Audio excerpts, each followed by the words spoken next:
High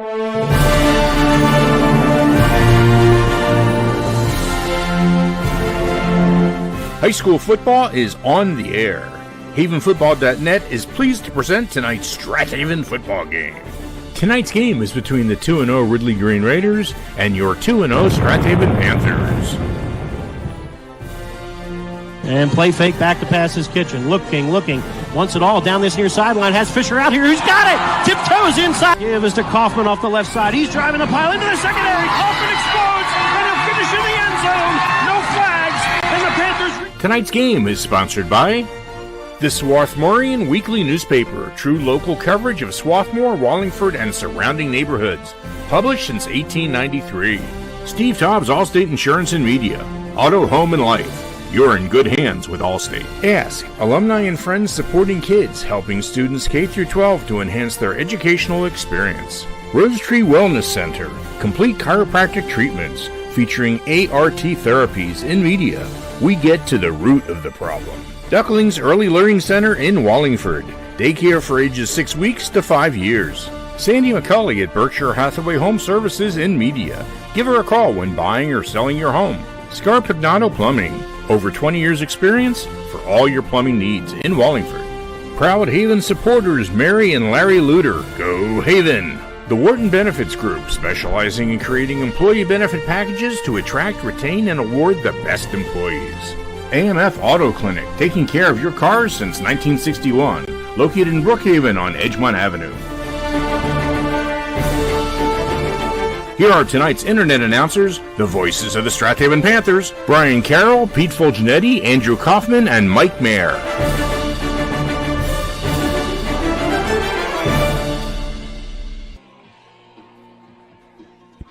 One year ago today, it was week 3 of the 2023 football season, and the Ridley Green Raiders made a short road trip over to Strath Haven. In a game where that Ridley had in hand a 20-6 lead with just 8 minutes to play in regulation, the Raiders were looking for a big win and some momentum to get the season started. But the Panthers came roaring back on the legs of Shane Green and James Fisher. The Panthers strike twice over the next 6 minutes of action and then hang on for dear life as an incomplete pass that fell at the 10-yard line preserved a 21-20 victory for the Panthers. The Panthers would go on to win a share of the Central League title and the District 1 5A championship. Ridley spiraled to a 5-5 overall record last year and never quite recovered from a 1-4 start. Looking to turn the tables tonight, Ridley here hosting at Phil Marion Field. A perfect 2-0 record, a stalwart defense, and facing the 2-0 Panthers as we are now turning the page into 2024. Good evening, everybody. Brian Carroll bringing you play-by-play tonight of Central League action here on Morton Avenue. And the Raiders and Panthers ready to rock and roll here in a few minutes and should be a good one. Always seems to be a back-and-forth tight game over the last several years for two teams that are awfully familiar with each other in terms of style of play, coaching staffs that have known each other and been on each other's staffs and so forth. We'll talk more about that in a moment. But speaking of coaching staff, the Panthers suffered a loss this week, and really the entire Wallingford Swarthmore community. And I'll kick it over to Mike to explain more of that. We posted something on the website earlier this week. But Mike, you can fill us in on really a tough and emotional week for everyone here at Strath Haven. Yeah, Paul Taggart worked for the school district for 52 or 53 years. Most of that time was coaching football. And it was, I had talked to Coach Tagg, as he was known for many, many years. He had become the athletic director at the middle school his last few years working for the school district.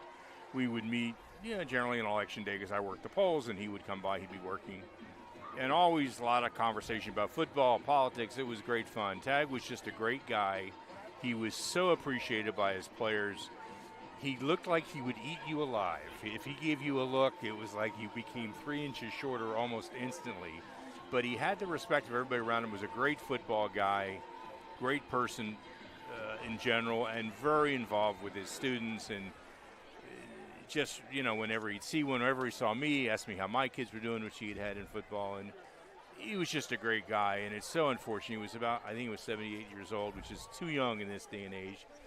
But he had some issues, and he just couldn't get past them, unfortunately. So funeral's tomorrow. I know I'm going to go. Brian said he's going to try to make it.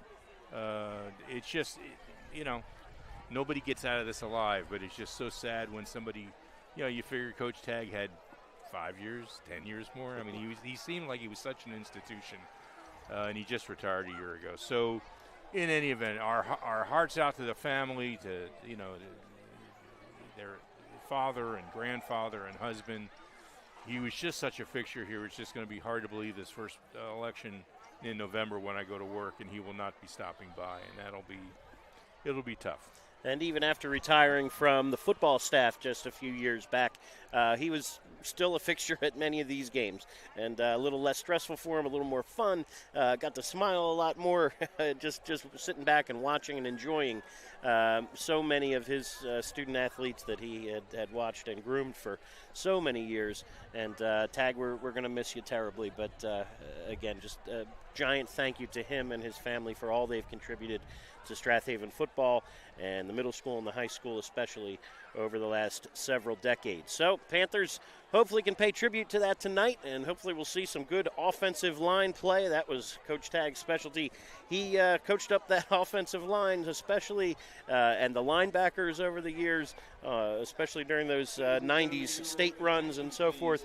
And the Panthers will have their hands full tonight up front. Ridley's defense is big up front. They've got an inside linebacker who's essentially a 4-year starter in number 45, Connor Kelly, one of the better linebackers you will see here in District 1 or the state of Pennsylvania for that matter this year.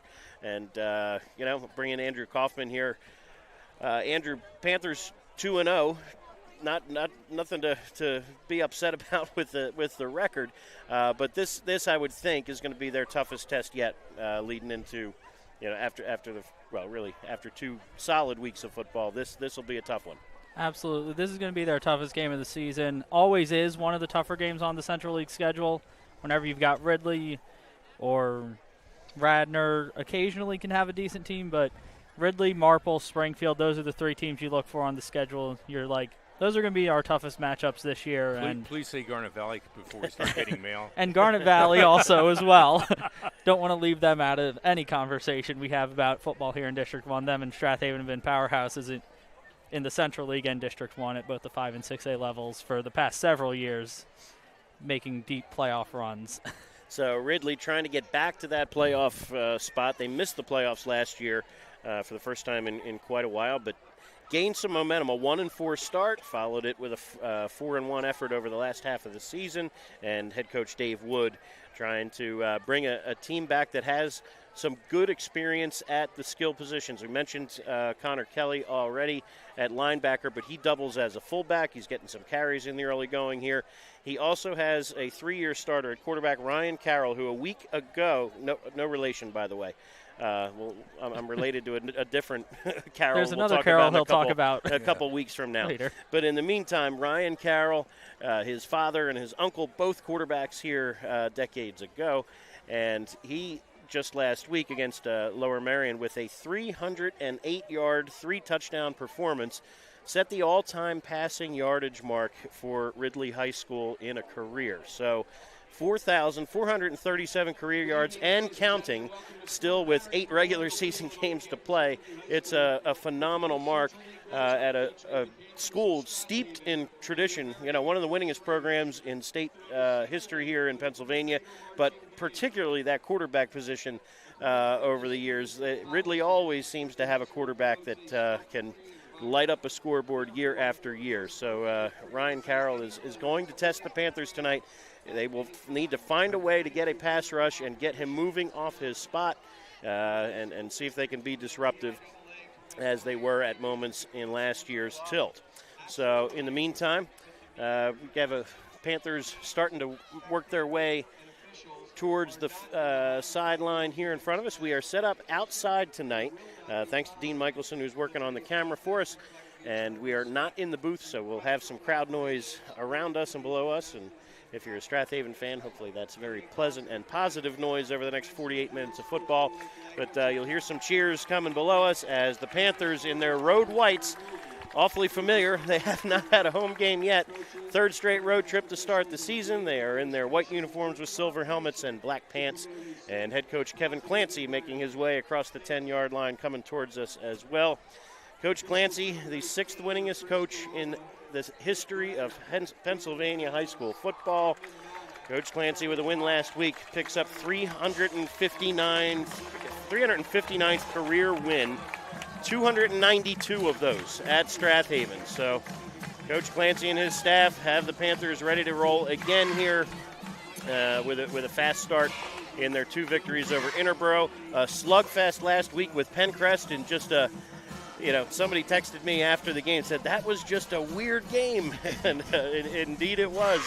With 8 offensive plays for the Panthers in the first half last week, they scored on 2 of them, but then the second half, mistake after mistake after mistake for the Panthers, and Pencrest stayed in it until really the last drive of the game, where the Lions came up just short. Another incomplete pass sort of saved the Panthers' bacon. But in the meantime, they are here awaiting the Green Raiders, who are making their way down the steps and into the stadium here.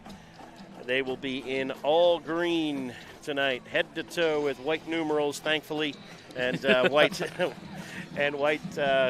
stripes on the sleeves. We're giggling because if you watched any film from last week's game, a 51-0 victory over Lower Merion, and had some special uniforms. They're donated by the Army National Guard, a phenomenal program. They've done that in the wrestling community. They'll loan out singlets for a night, and it's a salute to service effort and recruitment effort by the Army National Guard. Phenomenal, gesture to have the athletes just get a different look for a night. Brutal on anybody trying to watch film or broadcast a game when you have literally camouflage uniforms with dark numbers on top of them. So we had to laugh a little bit trying to identify some Ridley players and figure out starting lineups based on last week's film. But again, we'll sort that out soon enough here as the game gets started. We will have starting lineups shortly. But in the meantime, we will take a short time out. Be back. Thank you in advance to our many sponsors. Be back for the national anthem and the opening kickoff. You're listening live to high school football right here on havenfootball.net. Benefits Group specializes in creating employee benefit packages which can maximize your company's ability to attract, retain, and award the best employees. We develop a strategy for your business to attract high-quality team members. It is critical to have benefits that are competitive in the marketplace. We develop a benefits package and retirement plan that helps you implement a complete benefit program and retirement solution. We help you implement a successful strategy that rewards your employees for their hard-earned time. Empower your employees with a comprehensive benefit solution from the Wharton Benefits Group. Call them at 484-328-3590. Hi, everyone. This is Greg Murphy from the Phillies broadcast team, and you're listening to high school football right here at Haven Football. Welcome back to Phil Marion Field on the campus of Ridley High School. The Green Raiders hosting your Strath Haven Panthers. And Dave Wood over on the far sideline trying to get the Raiders on, or keep them on the right track here in 2024. Mentioned briefly in the opening, there's some staff members that have switched colors over the years. Different color shirt this year for Brian Thompson, who's assisting now with the Strath Haven quarterbacks and long snappers on this sideline. He's a longtime Ridley assistant.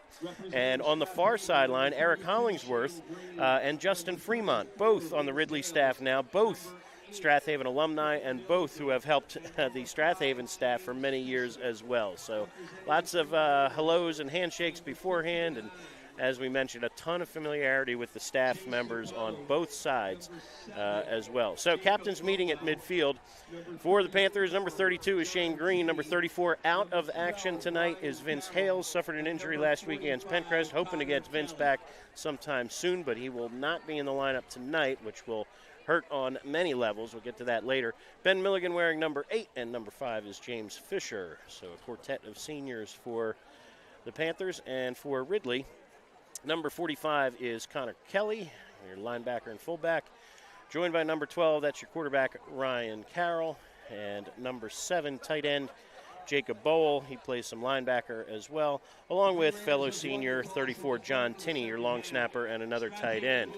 Also out at midfield, and again, you're only allowed to have 4 captains for the coin toss, but number 59 out there tonight as well. That is Chase Zappone, a two-way lineman, also a senior. So we're going to take a short, we'll take a break. We'll go silent while we hear the singing of our national anthem.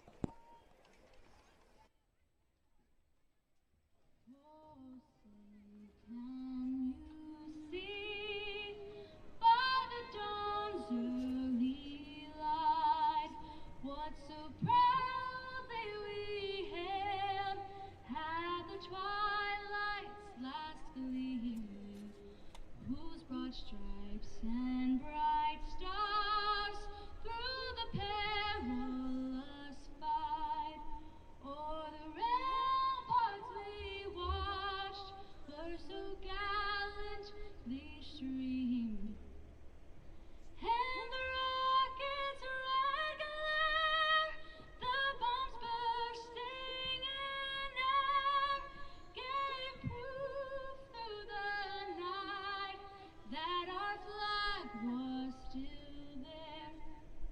Oh, say does that star-spangled banner yet wave o'er the land of the free and the home of the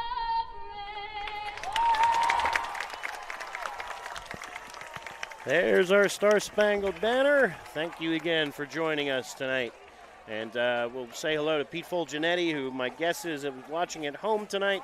We'll have Pete back next week, next Friday. But sorry to not have him standing next to us tonight. But again, Dean Michelson on the camera. Mike Mayer doing the engineering color commentary, along with Andrew Kaufman, who has a score update maybe? Yeah, a couple of score updates. After 3 quarters, Marple Newtown and Upper Darby, they kicked off earlier today at 5. Marple Newtown leads that one 21-14. Upper Darby did not run a single play in the third quarter. Wow. Okay. And at halftime, Pennsbury leads Council Rock South 13-7. That game also an earlier kickoff, 6 o'clock. All right, speaking of kickoffs, here we go. Number 97 for Ridley is a sophomore, Dan Fagan. Has it teed halfway between the hash marks, standing deep to return. James Fisher just inside his 10-yard line. He is flanked by Shane Green on the far side and Ben Milligan to the near side. Here we go. Fagan angling to the far side. This is going to be Green off his shoulder patch, picked up instead by Fisher. Makes one man miss momentarily, but not much further than that. Fisher wrapped up near the 21-yard line, and that's where the Panther offense will begin. Your senior quarterback is Caden Schuster. Fullback Shane Green. Milligan and Fisher are your halfbacks. Tight ends are Jai Curtis and Alexi Gustafson. Mike Flanagan is your center. The guards, Cooper Murley and Nick Faribault. Sean O'Neill and Phil Collins, the bookend tackles. We'll get to the Ridley defense momentarily. But the Panthers start 1st and 10. Football sitting on the 22-yard line to start here. 2 tight end set. Jai Curtis to the near side, and now they shift Milligan to a wing to the near side as well. And it looks like a flag pre-snap, and Panthers will go backwards before the clock even starts. Not the way they wanted to begin the evening, certainly, as they'll move it back to about the 17-yard line for a false start. That does not help matters when you're facing a really strong Ridley defense that has only given up 7 points on the season. Shut out of Lower Marion a week ago, and then held CB East in check as well. 3rd straight home game for Ridley here to start the year. Panthers' 3rd straight away game. All right, Schuster will try again with the offense. Same look, Milligan in the backfield this time. 1st and 15. Play fake, and they go to James Fisher. Looking for room off this near side. Turns upfield, shakes one tackle, and lunges forward near the 30-yard line. He'll be a couple yards shy of a first down, but no complaints for the Haven halfback, picking up 13 on his first carry of the evening. Excellent start for the Panthers. You go from 1st and 15 to 2nd and about 4? 4, I guess. Okay, they Ball mark the him down 28-yard line. Okay. Clock ticking at 11:25 and counting to play here in the opening quarter. First drive of the game, Shane Green is your fullback. standing behind Schuster. On 2nd and 4, Ridley with 10 men in the box, and Green tripped up and tumbles to the 30. It'll bring up 3rd down and about 2. Green has had a monster start to the season, to say the least. 196 yards in week 1 against Interborough, and last week 225 against Pencrest. 3 rushing touchdowns on the season for number 32. And the Panthers now 3rd down and 2 at their own 30, looking to get things moving. We'll get to the Ridley defense after this play, I think, but a lot of size up front for the Raiders. Caleb Olashore at nose guard. They give it to Fisher, looking for room off the near side. He has stood up quickly. Second effort's not going to get him there. It'll be 4th and a yard from their own 31-yard line, and decision time for Coach Clancy. I think they'll say, looks like they're going to keep the offense on the field. Nice work there by the Ridley defense, who up front they have Urin Villanueva, Sensi Dinkena, Tim Schneider, and Matt Pellegrino, and of course number 90 in there as well. That's Caleb Olashore. Kevin Farley, Connor Kelly, and Jacob Bowell are your linebackers. Tamir Moody Ruffin and Jaden Brown, the corners. Gene D'Amico and the junior Jackson Solomon are your safeties. 4th and a yard for the Panthers. Big play here in the early going. Schuster turns, gives to Fisher one more time, has running room, pushes the pile for 1st down yardage. Good leg drive there for the senior out to the 35. Fisher picks up 4 and will move the sticks. I'll tell you that. Okay, I'll tell you that's really a gutsy call by Clancy. Had they not made that, boy, you don't want to hand that ball over to Ridley on this side of the field. It would be tough, but he's got confidence in his running backs. And the O-line, even though they're only juniors. That's right. Mostly juniors, I should say. All right, Phil Collins, right tackle, and G. Curtis led the way that last time. They go toss play to the far side this time. Ben Milligan trying to turn the corner, gets a block from Fisher and has the edge. Milligan at the 50, 45, and slung out of bounds on the far sideline. Ben Milligan into Raider territory, picks up a bundle. Well spotted at the 45-yard line, give him 20 and another 1st down. Well, brought down by number 4, Tamir Moody Ruffin. Milligan, good wheels and excellent blocking on that edge. Green and Fisher leading the way, but a nice seal block over there by Alexi Gustafson. 1st and 10 from the Raider 45. Fisher goes in motion, and they give it off up the middle to Green. He'll drive forward for maybe 4 more. Panthers will live with 4 on 1st down over and over and over again, right? Absolutely. Fisher, of course, Green has busted some long runs here in the early going of 2024. 2 carries for 6 yards here tonight, but 2nd and 6 gives the Panthers a lot of options. From the Raider 41, all 11 men within 5 yards of the line of scrimmage for the Ridley D. Motion man is Fisher. They give to Green off the left side. Off that weak side, still on his feet. Now he'll break it. There's a long one. 41 yards later, Shane Green has his 4th touchdown of the season. 8:27 to go here in the opening quarter, and the Panthers pop one off the left side. 42 yards, follows his blockers.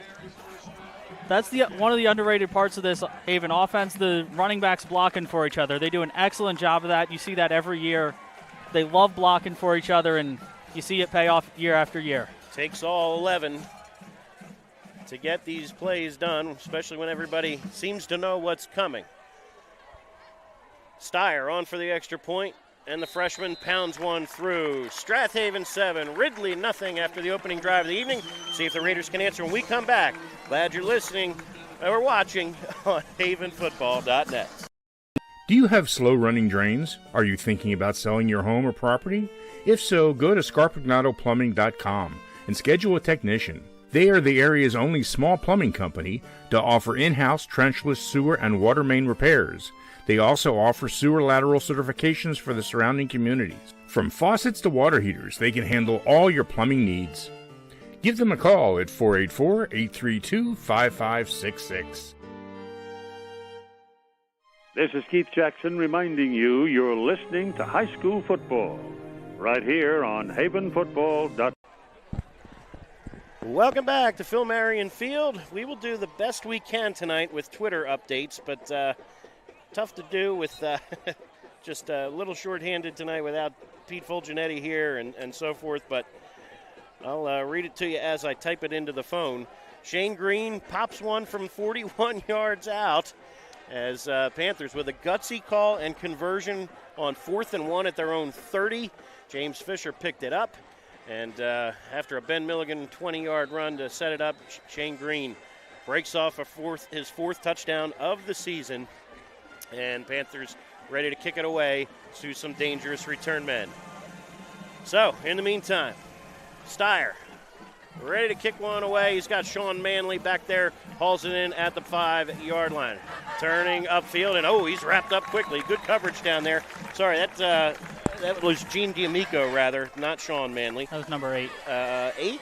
Oh, 9. 9, yeah, D'Amico. Yeah. All right, so Ridley offense tonight, led by 3-year starter at quarterback Ryan Carroll.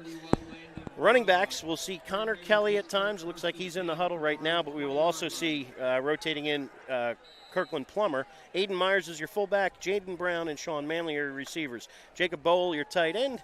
Up front, you've got Andrew Casey, Chase Zappone, Luke Palladino, Josh Hampson, and James Koski. Pistol look to start here for Ridley. Carroll with Connor Kelly standing behind him, and split to the near side, Jaden Brown.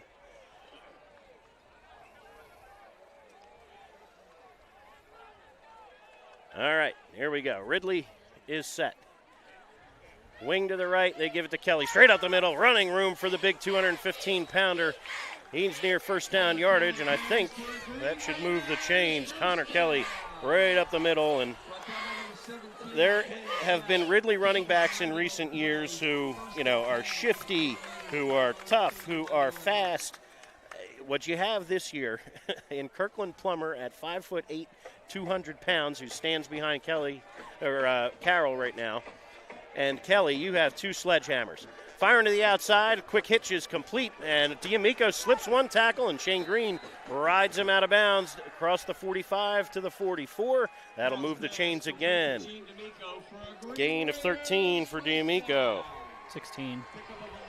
And, out to the 47 rather.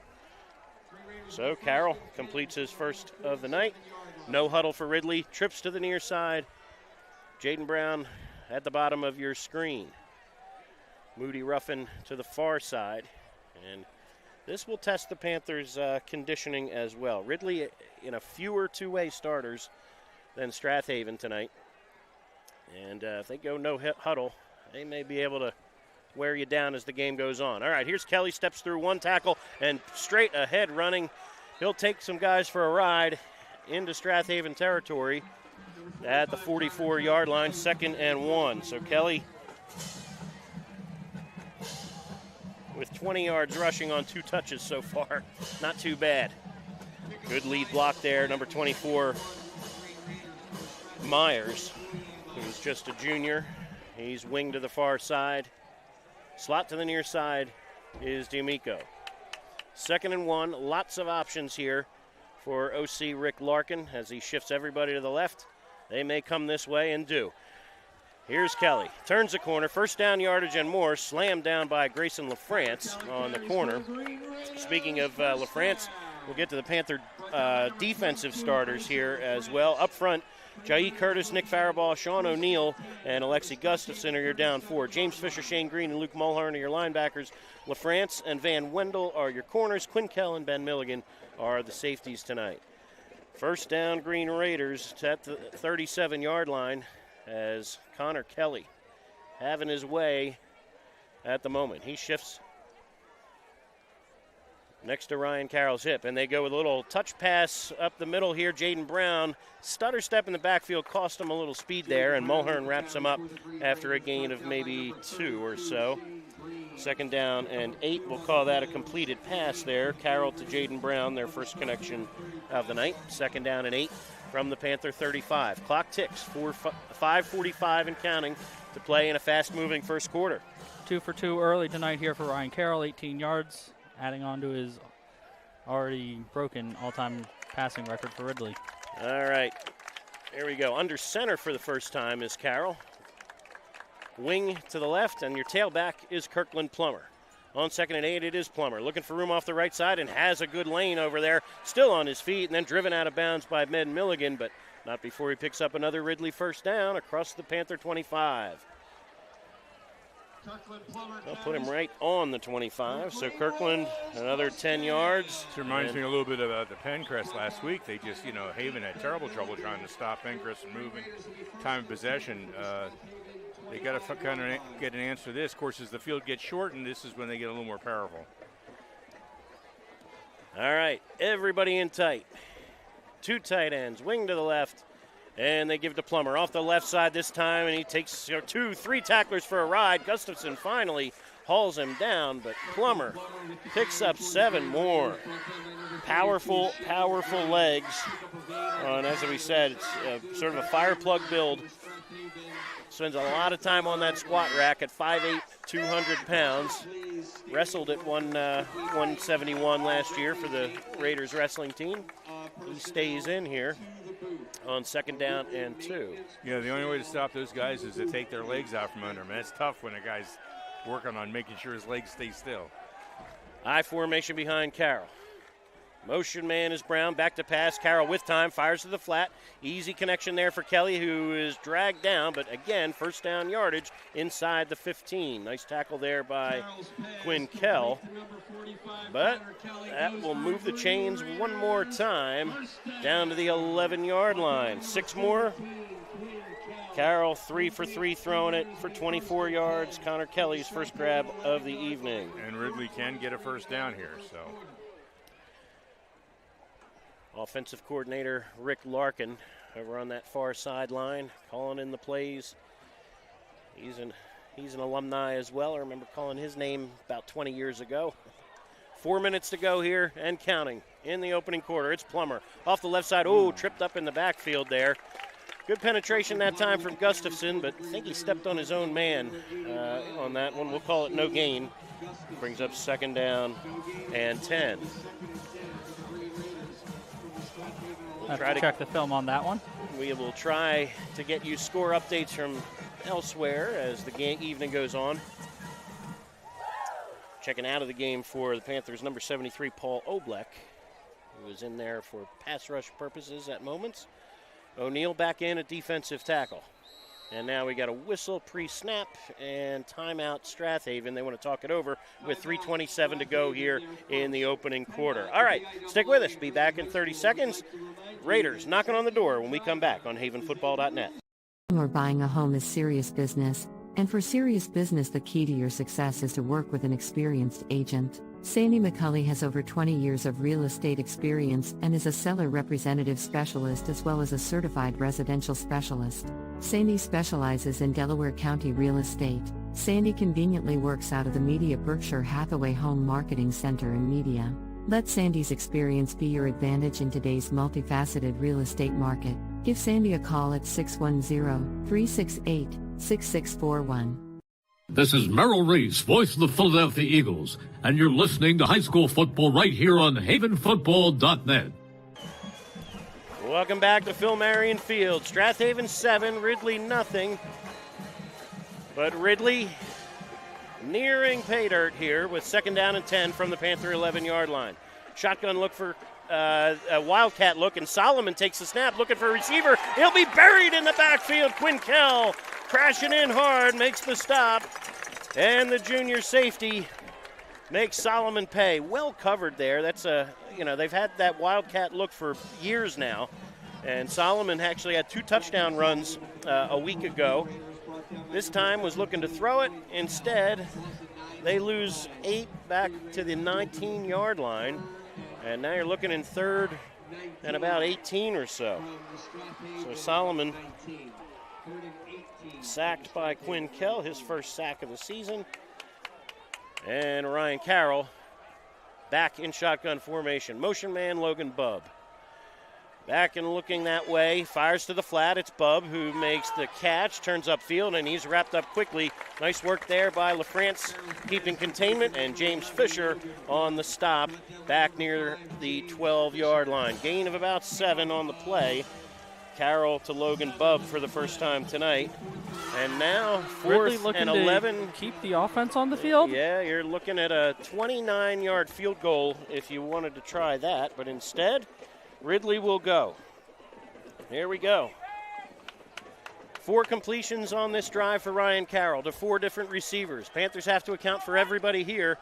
Bunch formation to the far side. D'Amico in the slot. Tamir Moody Ruffin as well.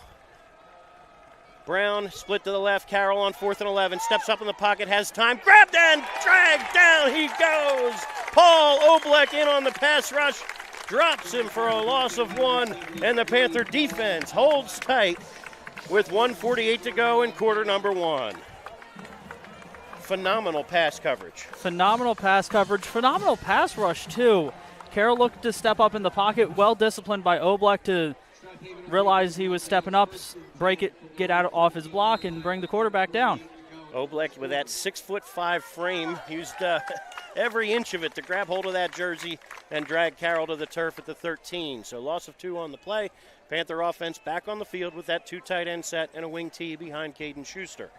On first down again, pre-snap, another false start. The Panthers started 1st and 15 on their opening drive, and here we go again. This time, though, even a little deeper in their own territory. So didn't seem to phase them last time, though. Made it a little more stressful for coaching staff, I would think. And for us up here in the booth.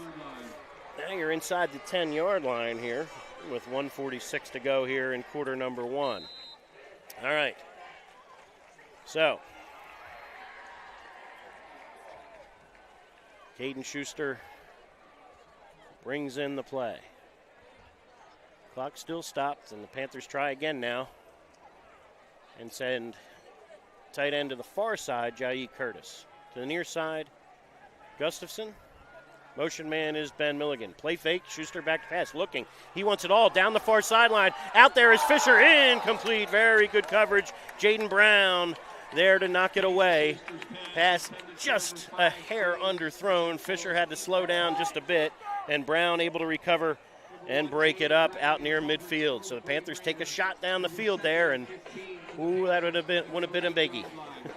Instead, 2nd and 15 now, well behind schedule at their own 8-yard line. But this does perhaps back the defense out of the box a little bit.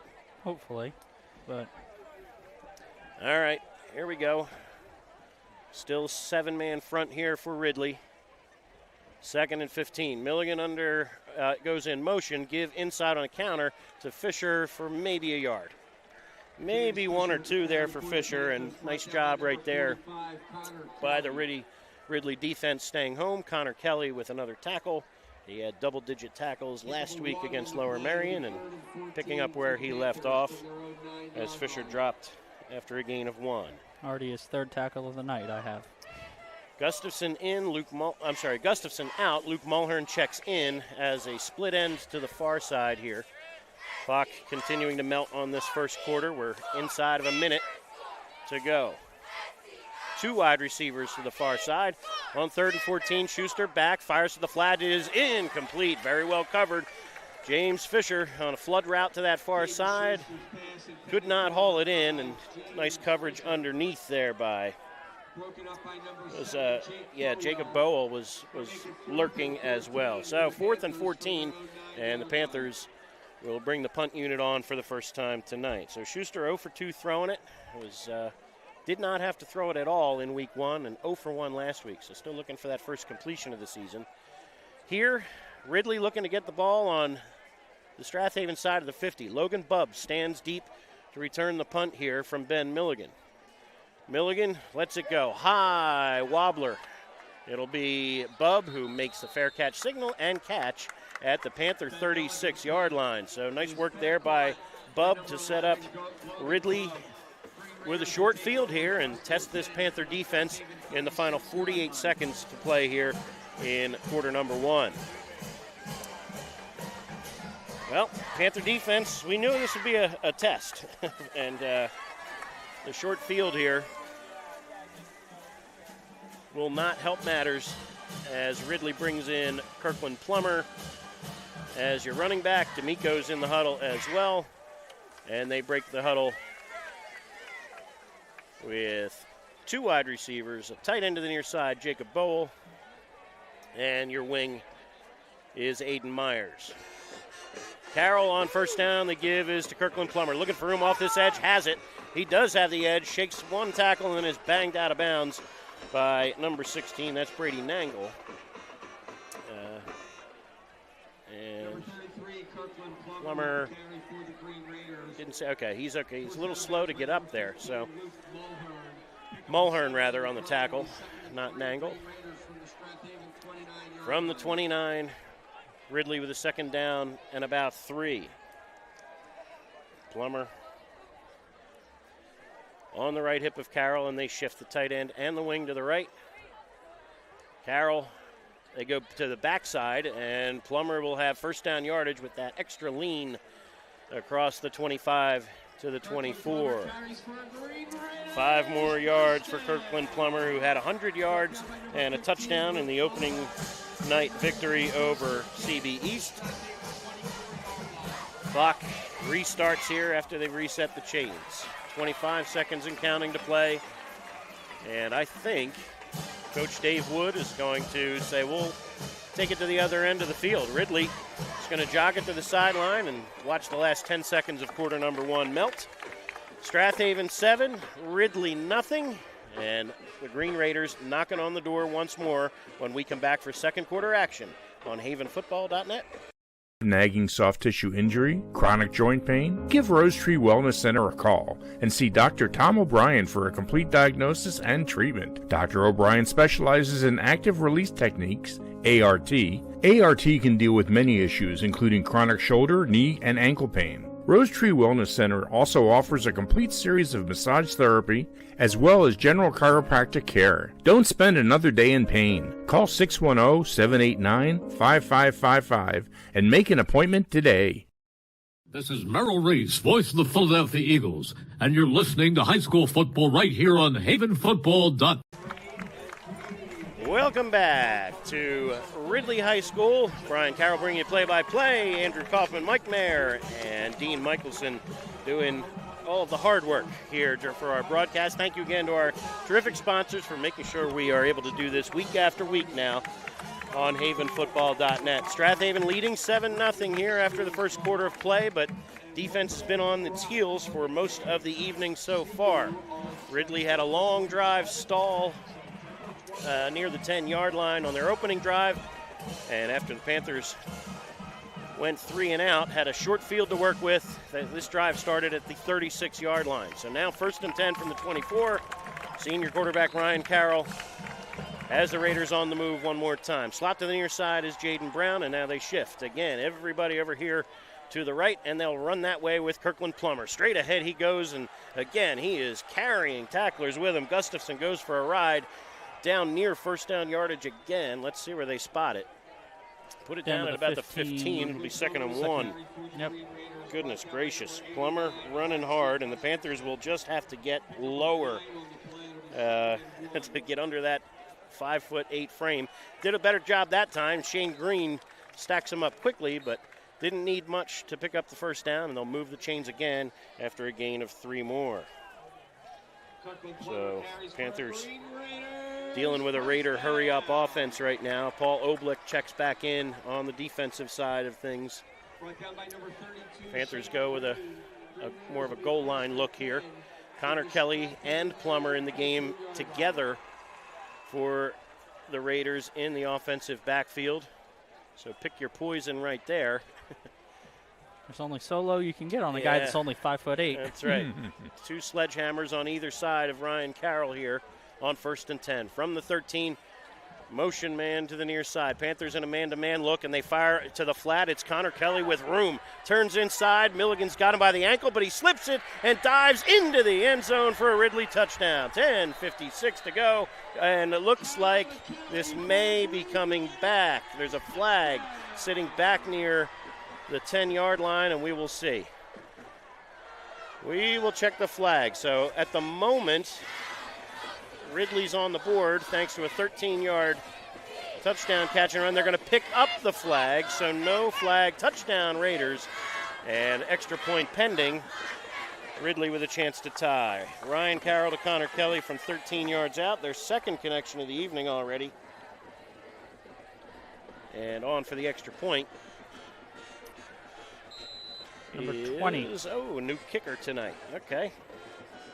So Jaden Reale on to kick it out of the hold of Jackson Solomon. Ball spotted, kick is away, plenty of distance, and we are knotted at 7. All right, here we go. Strath Haven. We'll try to answer when we come back. We're tied at 7. Glad you're joining us on havenfootball.net. For your dream home, with over a decade of experience, Jess Mudrick knows the market inside and out. Known for her dedication and personalized service, Jess ensures every client finds their perfect match, from first-time buyers to luxury estates. A partner at the Sheridan Mudrick team and backed by Coldwell Banker Realty, Jess combines expertise with innovation, using the latest technology to make your buying or selling process seamless. For a real estate experience that's second to none, trust Jess Mudrick and the Sheridan Mudrick team. Visit SheridanMudrick.com today. This is Merrill Reese, voice of the Philadelphia Eagles, where high school football never sounded so good, right here at havenfootball.net. Welcome back to Phil Marion Field. 36-yard scoring drive for the Raiders. And with 10:56 to go here in quarter number 2, we are tied at 7. And number 97, Dan Fagan, on for his second kickoff of the evening. Angling to the near sideline, it'll take a hop, and out of bounds it goes for Shane Green, and it'll be a flag for illegal procedure. This will move the football out to the 35-yard line, I would assume. I don't know that they'll make him kick it again. So we'll see what Coach Clancy decides here while I finish up another Twitter update. Smart play by Shane Green. Wasn't sure if that was going to go out of bounds by itself, so he jumped out of bounds and pulled the ball in to draw the flag. All right, so the Panthers do accept the penalty, and they'll start with their best field position of the night at their own 35-yard line. So, here we go. Dan Fagan's kickoff goes out of bounds. Strath Haven Schuster under center, 2 tight ends set, wing T behind him.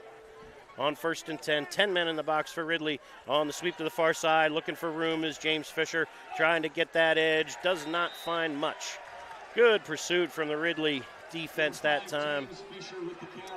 Didn't see who actually made the 45, tackle. Connor Kelly. Connor Kelly, yeah. If we had to guess, that should be the guess most of the evening. We'll call it no gain on the play for Fisher, 2nd down and 10.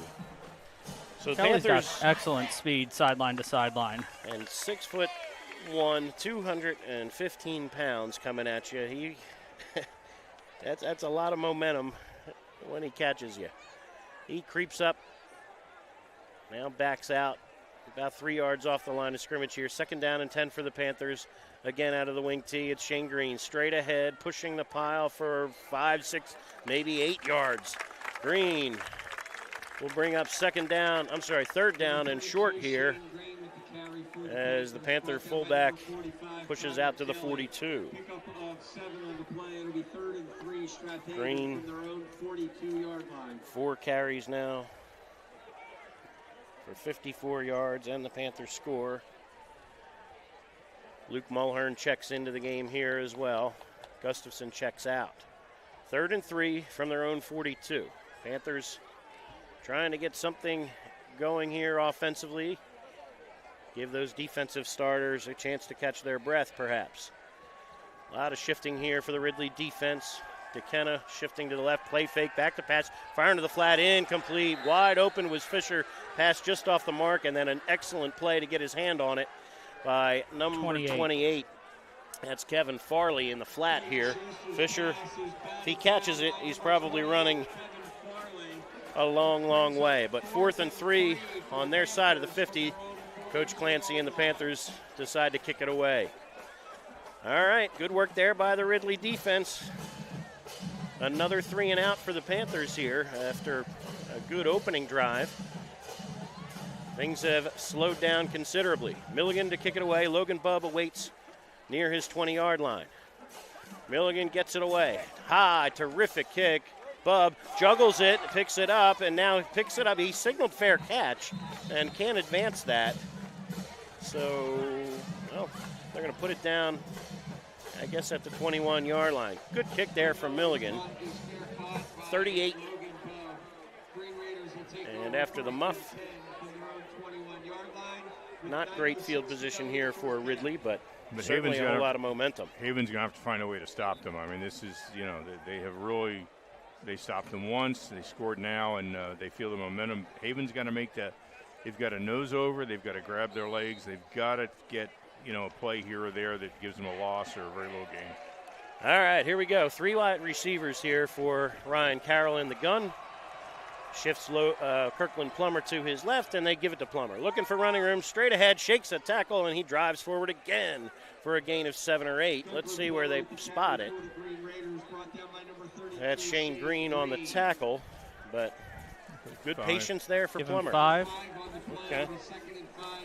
After the 26-yard line, 2nd and 5 for the Green Raiders. But they had him at the 2 or 3, with a 2 or 3 yard gain. They've got to make that happen. Raiders send Sean Manley to the right side. He had a touchdown reception a week ago at the bottom of your screen. They fire to Manley in the flat, complete on the hitch. He's looking for running room, steps away momentarily, and then the Panthers swarm quickly, stopping him shy of the first down here. It'll be 3rd down and maybe 3 or so. Gain of 2 for Manley, a senior. Jahai Curtis and Van Wendelen on the stop. Nice work right there by the Panthers. Slowing it down momentarily, and now an interesting call here on 3rd and 3. The Raiders have pretty much had their way in the run game. They can get the 3 yards on the ground, I'm sure. Yeah, here they are. I formation, lead blocker here is Kelly. Plummer dots the I behind him. They give it, follow Kelly, why not? And second effort will get him that first down indeed. Panthers stood pretty tough right there, but not tough. No, he's just short. No, they are going to mark him down. Down at the 30, gain of just 2 on the play. All right, 4th and a yard. Nice work there by the Panthers. Nick Faribault on the stop. And can the Panthers hold up right here? Boy, hold no less than a yard against a high school team. That's tough defense. You got to almost hope for a muff snap or some other issue. Clock ticks, and now Coach Dave Wood, I think, is going to let it tick down and then call timeout and talk it over. We'll be inside of 7 minutes to go here. Ridley in no hurry to get to the line of scrimmage here. And timeout upcoming for the far sideline. So Ridley will burn their first timeout with 6:48 to go here in quarter number 2. Big 4th and 1 play upcoming when we come back. Stick with us. We'll be back in just a moment. Glad you're joining us on havenfootball.net. Your car is probably your second biggest investment. An AMF Auto Clinic in Brookhaven wants to keep that investment in tip-top shape. AMF Auto Clinic has been maintaining automobiles since 1961, and they take pride in their work and in keeping your car in perfect running order. From inspections to general maintenance and repair, you can trust your auto investment to AMF Auto Clinic in Brookhaven. Call for an appointment today at 610-872-2167. Looking for pre-K childcare with an emphasis on learning? Ducklings Early Learning Center is available for children 6 weeks to 5 years old within 1 block of Nether Providence Elementary School on Moore Road in Wallingford. At Ducklings, our college education. All right, welcome back to Phil Marion Field. 6:48 to go here in the first half. 4th and 1 for Ridley, and they will go for it. 4th and 1, it's Plummer looking for room off the left side. Panthers swarm quickly. He is awfully close, but not sure here. It'll depend on the spot on that far sideline. If they mark it at the 30, he's short. Panthers think they've done enough, and we will see. We will see. It will check the spot. Panthers obviously biased here. Officials timeout, they're going to measure. They'll bring a measurement, and the ball is spotted across the 30. Did he get enough? Did he get to the 30? He needs the 31. Does he need the 31? All right, that's the question. All right, while they stretch the chains. It's all about where was that initial spot after the muff punt recovery. Saw a handful of Garnet Valley football players stroll in. They are off tonight after a victory last night at home against Pencrest. All right, here we go. They will stretch the chains, and Strath Haven has held on 4th and 1. Wow. Amazing.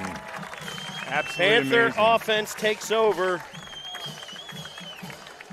at just shy of the Ridley 30-yard line, their best field position of the night by miles. And now, can the Panthers cash in after consecutive 3-and-outs on their last 2 possessions? Panthers trying to get something going here. Trying to connect in the pass game, perhaps. James Fisher and Shane Green in the backfield. Wing to the far side, Ben Milligan. From the far hash, it's Green. Steps in away from one man, Villanueva, and then drives for a couple. Shane Green with the carry. Just a couple. Second down, maybe 8 or so as they unpile. And, the lighting here outside tonight is going to get a little tougher. My stats are going to be tough to read. So we'll check the stats as best we can. But luckily, we've also got the stats on a computer. Yes, so Andrew can fill us in. 5 for 56 for Shane Green tonight. That's what I had, or so my eyes, I think, tell me. All right, here we go. Second down and 8 for the Panthers from the 29. Rolling to this near side. Schuster looks, dumps the flat. Green wide open. 20, 15. Cuts inside the 5-yard line. It'll be first and goal to go on the first pass completion of the game and the season for Caden Schuster. That's how you do it. And Panthers caught the Raiders in man-to-man defense. Well done. Gain of 26 on the play, down to the 3. Schuster to Green. And the Panthers 4 cracks at it from inside the 5-yard line, trying to untie this game with 5:53 to go here in the first half. Remember, the Raiders will receive the second half kickoff. Panthers with some urgency to get in right here. Give is to Fisher, who lowers the shoulders, drives the pile. Second and third effort, he is in for the touchdown. James Fisher's 4th rushing touchdown of the season has given the Panthers the lead from 3 yards out. 5:46 to go here in quarter number 2. Another quick scoring drive for the Panthers this year. That's been a staple of this offense, it seems. Short field helps when your defense sets you up just outside the 30-yard line. And Phil Collins leading the way that time. Good running there by Fisher. Lead block from Shane Green as well, and Ben Milligan. And Steyer's second extra point on the way, and good. Strath Haven 14, Ridley 7 with 5:46 to go in the first half. Be back in just a moment on havenfootball.net. Looking for pre-K childcare with an emphasis on learning? Ducklings Early Learning Center is available for children 6 weeks to 5 years old within 1 block of Nether Providence Elementary School on Moore Road in Wallingford. At Ducklings, our college-educated teachers create a safe, nurturing, educational environment in our beautiful facility. Call Ducklings today for an appointment at 610-936-9400. This is Merrill Reese, voice of the Philadelphia Eagles, where high school football never sounded so good, right here at havenfootball.net. Welcome back to Phil Marion Field. Strath Haven 14, Ridley 7. A 30-yard scoring drive capped by James Fisher's 4th rushing touchdown of the season. He's in from the 3-yard line after Caden Schuster and Shane Green connect on a 26-yard catch and run. And Haven back on top for the second time tonight, and now looking for ways to slow down this Ridley offense once more. Matt Steyer, the freshman. Perfect on the extra points this evening. Has it teed just inside the near hash, ready to kick it away. Jaden Brown awaits at the 10 to the near side. Tamir Moody Ruffin to the far side, and down the middle is D'Amico. All right, they go short with a sky kick, angling to the far side and making the catch and bumping into his own man there is number 3, that's Johnny Palladino. So he was bumped there by Ruffin, who was coming up to make the catch himself, but Ridley does well just to hang on to the football and start the offense at the, where they left off last time at the 30-yard line. His knee was down. Well, And he doesn't have to be touched. You know, they can't hear you. I know. And that's okay.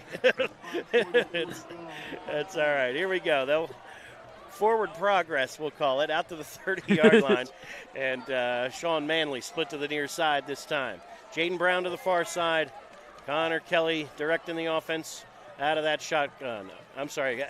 Carroll, gives to Kelly. All sorts of room on the cutback. Steps away from one man, two men, midfield and more. Connor Kelly down the far sideline, lowers the boom at the 20. Touchdown saving tackle there for Ben Milligan. But all the way to the Panther 18-yard line goes the workhorse, Connor Kelly. 52 yards later, Ridley trying to answer quickly. What a job there. Good vision by Connor Kelly just to bounce that back to the left.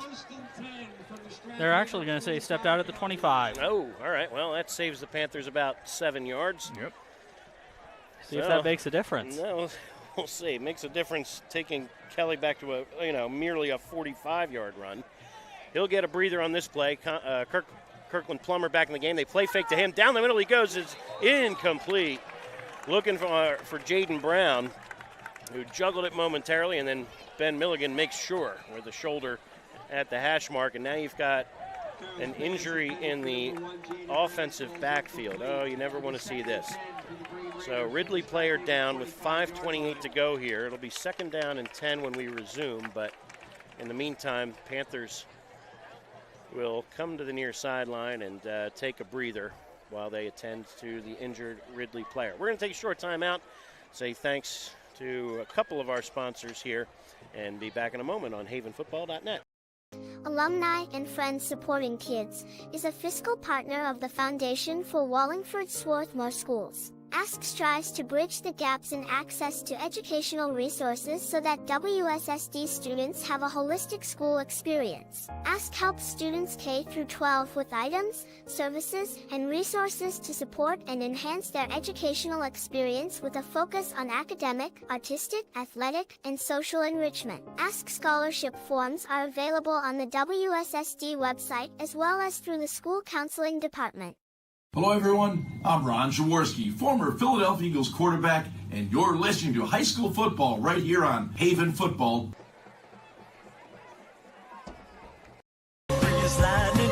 Your car is probably your second biggest investment, and AMF Auto Clinic in Brookhaven wants to keep that investment in tip-top shape.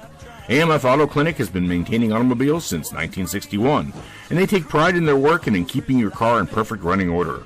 From inspections to general maintenance and repair, you can trust your auto investment to AMF Auto Clinic in Brookhaven. Call for an appointment today at 610-872-2167. Hi everyone, this is Greg Murphy from the Phillies broadcast team, where high school football never sounded so good, right here at havenfootball.com. Welcome back to Phil Marion Field, where an exciting football game has taken a quiet turn for the last couple minutes. James Koski, the right tackle for Ridley, helped off the field, and we wish him the best here as what appears to be a lower body issue here. So, 2nd down and 10 for the Raiders, trying to pick up some more momentum here from the Panther 25-yard line. Manley slot to the near side alongside of D'Amico.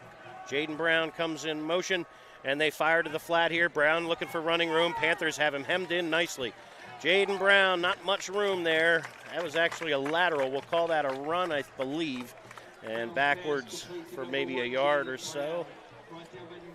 Nice work there by Gustafson, scraping down the line of scrimmage. He'll lose a yard. And Brown. Excellent pursuit by the Haven defensive line and linebackers. Follow the motion man.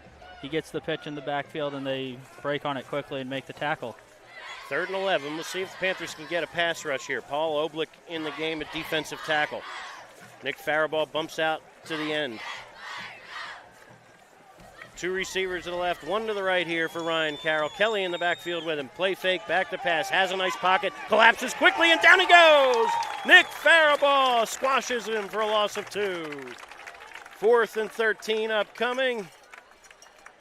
Now they'll give them back to the 27. So call it a loss of 1. 4th and 12, but Faribault with the pass rush. And look, everybody, coming into the night says you don't have Vince Hales, who's, arguably your best pass rusher. How are you going to come up with it?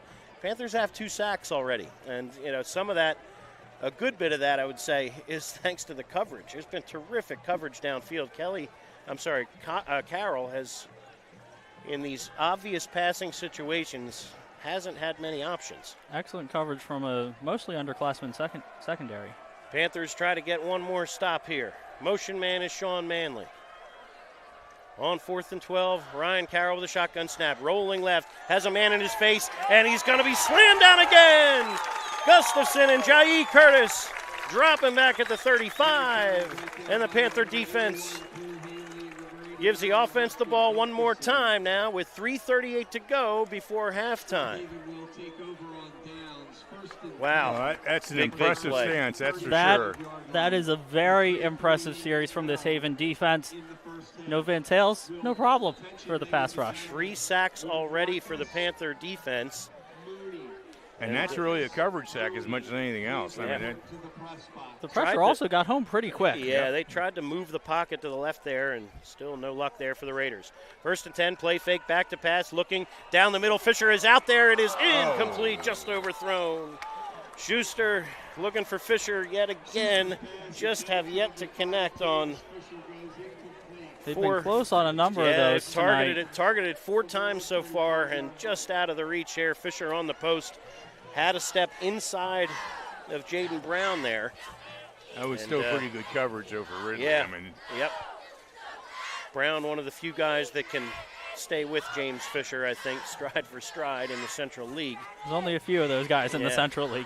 2nd and 10. Panthers go toss to the near side, looking for room as Ben Milligan has the edge. And nice work there. Just got enough of him. That's Villanueva, the defensive end, who bumps him out of bounds just as Milligan was turning upfield there. So nice work there by Give him the 39. Shy of the 40, so we'll call it 3rd and about 6 as Milligan's 2nd carry of the evening. It's a big 6 yards for the Panthers. They need to, they've got 3:26 left in the half. Yeah. They can definitely march down the field if they can get this first down. Ridley, again, will get the ball to start the second half. You do not want to give them an extra possession here before the halftime break. Quick hitter, trap play, right up the middle goes Shane Green. Shakes the tackle, and he's going to be gone again. No flags, and Shane Green will go 61 yards to pay dirt. Guard trapped, works like a charm, and Green's over 100 already with 3:15 to go in the first half. Everyone was saying coming into this year, watch out for James Fisher after he had an all-Delco season last year. Could we be seeing another one of those all-Delco seasons from the other back that they bring back in Shane Green this year? Green had 1,400 yards rushing and 14 scores on the ground last year. I mean, he had a monster of a season as the Panthers had 2 running backs over 1,000 a year ago. And Green just a monstrous start here to 2024. Steyer up and good again. Strath Haven on top, 21-7 with 3:15 to go in the first half. Ridley trying to answer when we come back on havenfootball.net. Welcome to Allstate, where everyone saves when they bundle their home and auto insurance. Isn't that right, Frank? I saved 25%. Booyah. You protected your casa? Sure did. And the Frank tank? You know it. And now you're relaxing. I'm working from home. Sure you are. Save up to 25% when you bundle home and auto with Allstate. Your local Allstate agent is Steve Taub in media. Give him a call at 610-566-3500. This is Keith Jackson. You're listening to High School Football right here on Haven Football. Welcome back to Phil Marion Field. A year ago, Ridley led Strath Haven 20-7 late in the game. Yet the Panthers came roaring back to squeak out a victory. Ridley, shoe is on the other foot right now as they trail by 2 scores, but still plenty of time to go here. 3:15 to go in quarter number 2, but Shane Green with another monster touchdown run. This one from 61 yards out has given Strath Haven a 21-7 lead late in this second quarter.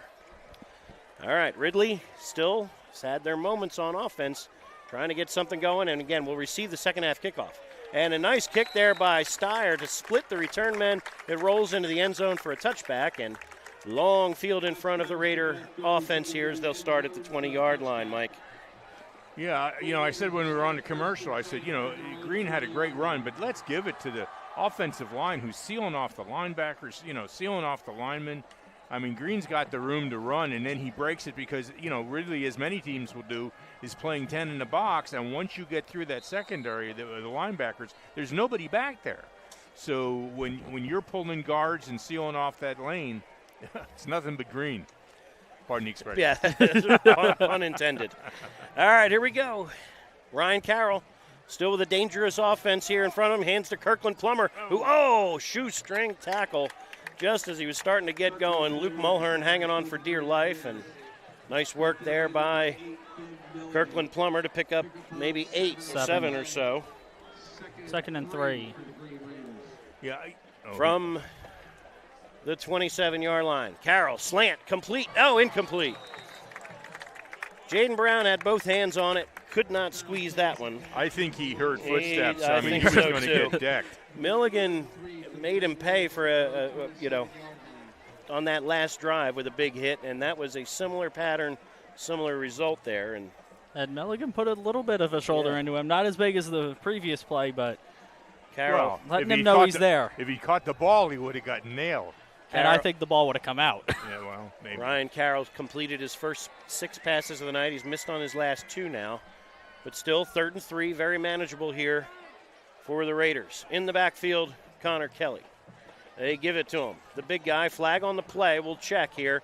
He's going to be shy of the 30-yard line, I believe. I think they'll be 3rd and 1. But first, we're going to check the flag. You may have a formation issue here. And it looks like Coach Clancy wants to move the Raiders backwards. So, yeah, instead of 4th and inches, it'll turn into 3rd and 6 or 7 maybe. All right, they'll mark it off from the original line of scrimmage. Bill Doherty's going to check into the game here as an extra defensive back. Sean O'Neill checks out. Yeah, we get 3rd and 8 on this one. All right. 3rd and 8 as the Raiders hurt themselves with a formation penalty. Yeah, I mean, 4th and inches, I think they're probably going for it again with Kelly in the backfield. But 3rd and 8 feels very different than 3rd and less than a yard. Pistol look, Connor Kelly now shifting to the right hip of Ryan Carroll. Carroll looking out to this near side, looks, fires to the flat. It's Kelly making a catch, trying to break tackles. Panthers gang up on him this time. Took 3 guys to do it, but Doherty, Fisher, and Sean O'Neill get the job done, stopping Kelly shy of first down yardage. And here comes the Ridley punt team for the first time tonight.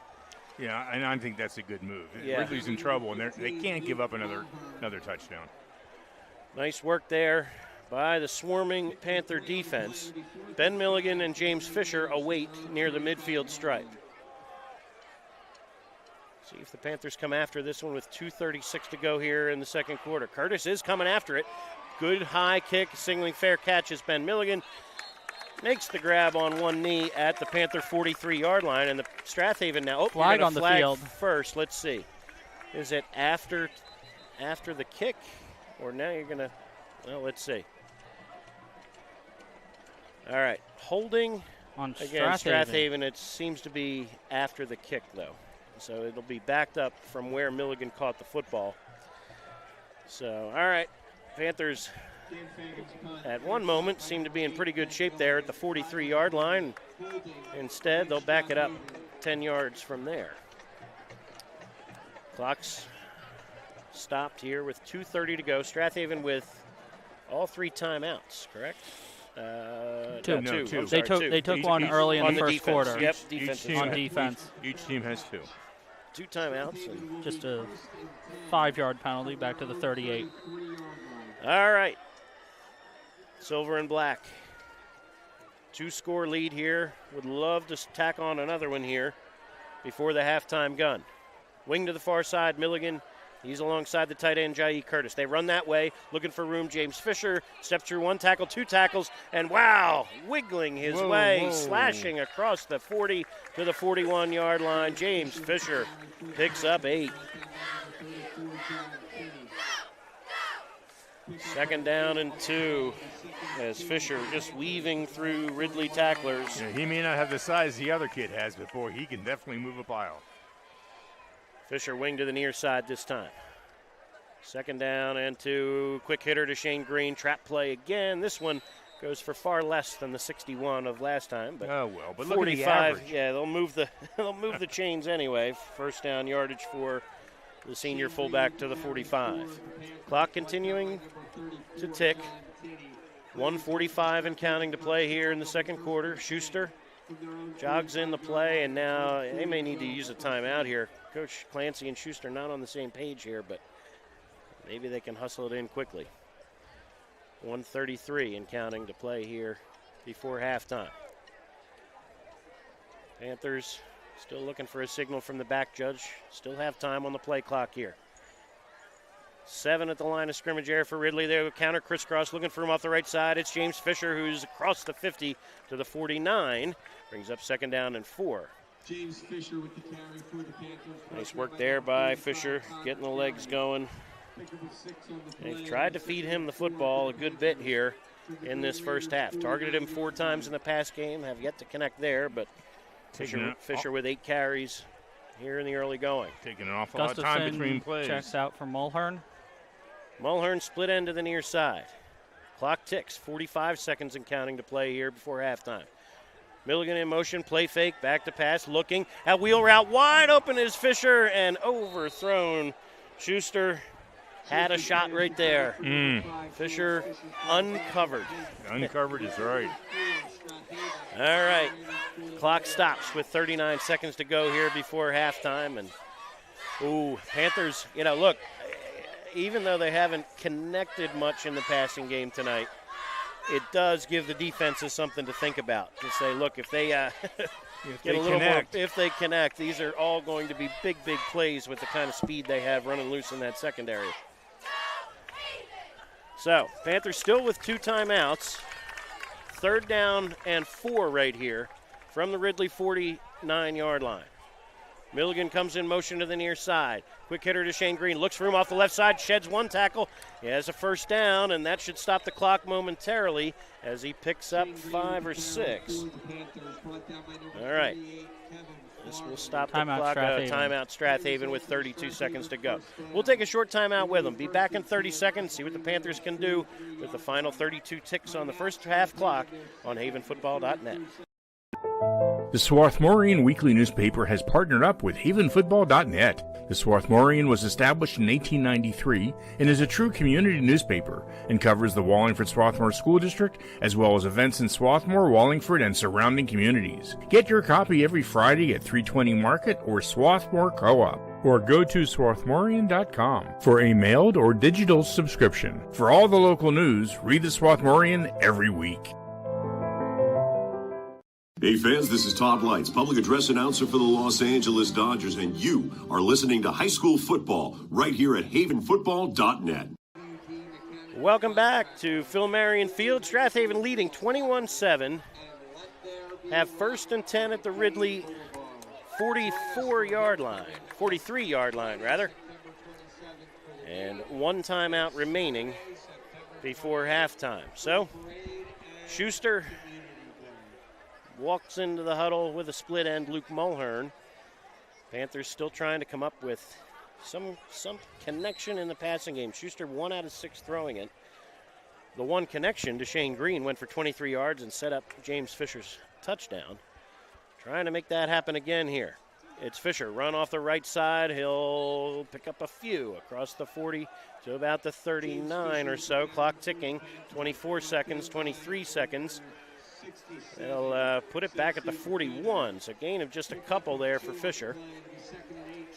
Schuster under center. A sweep to Fisher on that far side, looking for room. He'll stay in bounds, carrying tacklers, and has first down yardage. That'll stop the clock with 5 seconds to go. So the Panthers play it fairly safely, but hey, you put it in the hands of maybe your most explosive player a couple times. So you can understand the balance here of, not taking a risk but still giving yourself a shot. We are not quite in field goal range, I wouldn't think. That'd be a 40. Steyer a shot from 44? 45 yards. Well, the only problem you have, remember, it's a live ball. You can run it back if he doesn't make it to the end zone. That's right. Run it back. A block would be disastrous. Yeah. So it looks like the Panthers may keep the offense on the field and take a shot. All right, so. They've taken plenty of shots tonight. Yeah. Yeah, Schuster's definitely been, get him in a situation where he can feel as comfortable as he can. He's been close. His receivers have been open. I mean, I think sometimes when you're a young quarterback and inexperienced, the fact that he was as open as he was scares him. Yeah. All right, Fisher split to the near side, Ben Milligan to the far side. 5 seconds left. Should be the final play of the half, barring a defensive penalty. Back to pass is Schuster. He wants it all. Down the near sideline. Fisher is out there. It is knocked away. Incomplete. Nice job there by Jaden Brown, swatting it down inside the 5. James Fisher gets up fairly slowly, but seems to be okay. Well, if you're a Panther fan, the scoreboard's okay as well. Strath Haven 21, Ridley 7. We'll be back in just a moment after a few words from our sponsors and hear the best band in the land, the Strath Haven Marching Unit, getting ready to go for our halftime show right here on havenfootball.net. Welcome to Allstate, where everyone saves when they bundle their home and auto insurance. Isn't that right, Frank? I saved 25%. Booyah. You protected your casa? Sure did. And the Frank tank? You know it. And now you're relaxing. I'm working from home. Sure you are. Save up to 25% when you bundle home and auto with Allstate. Your local Allstate agent is Steve Taub in media. Give him a call at 610-566-3500. This is Keith Jackson. You're listening to High School Football right here on Haven Football. Welcome back to Ridley High School, where the Panthers are leading 21-7. It is halftime. It is time for the greatest high school band in maybe Pennsylvania, possibly the country. Who knows? Certainly Eastern Pennsylvania. The Strath Haven Marching Band about ready to take the field. It's going to be a little different for us because we're on the visitor side, and the band will play to the home side, so we're going to be catching them from the back. Nothing we can do about that. We hope to be able to pick up most of the sound. It'll be a little muffled, but we should be all right. And they're just about ready to go. Let's turn up the field mic, and we'll go for that.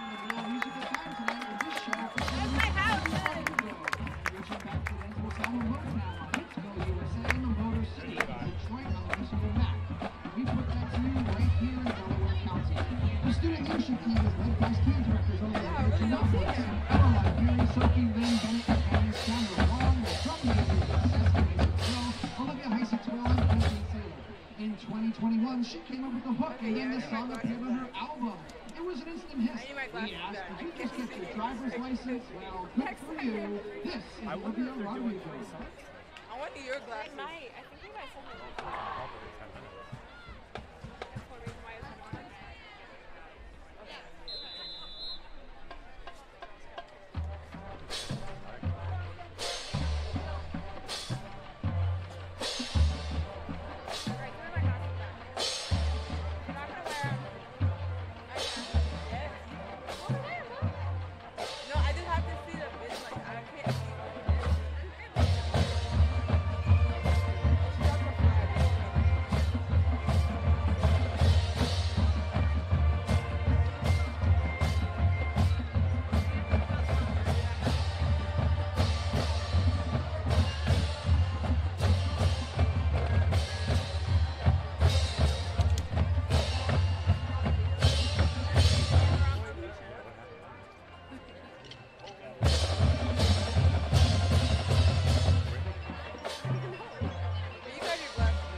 don't stop in the name of love. Sugar pie, honey bunch, I know I just can't help myself.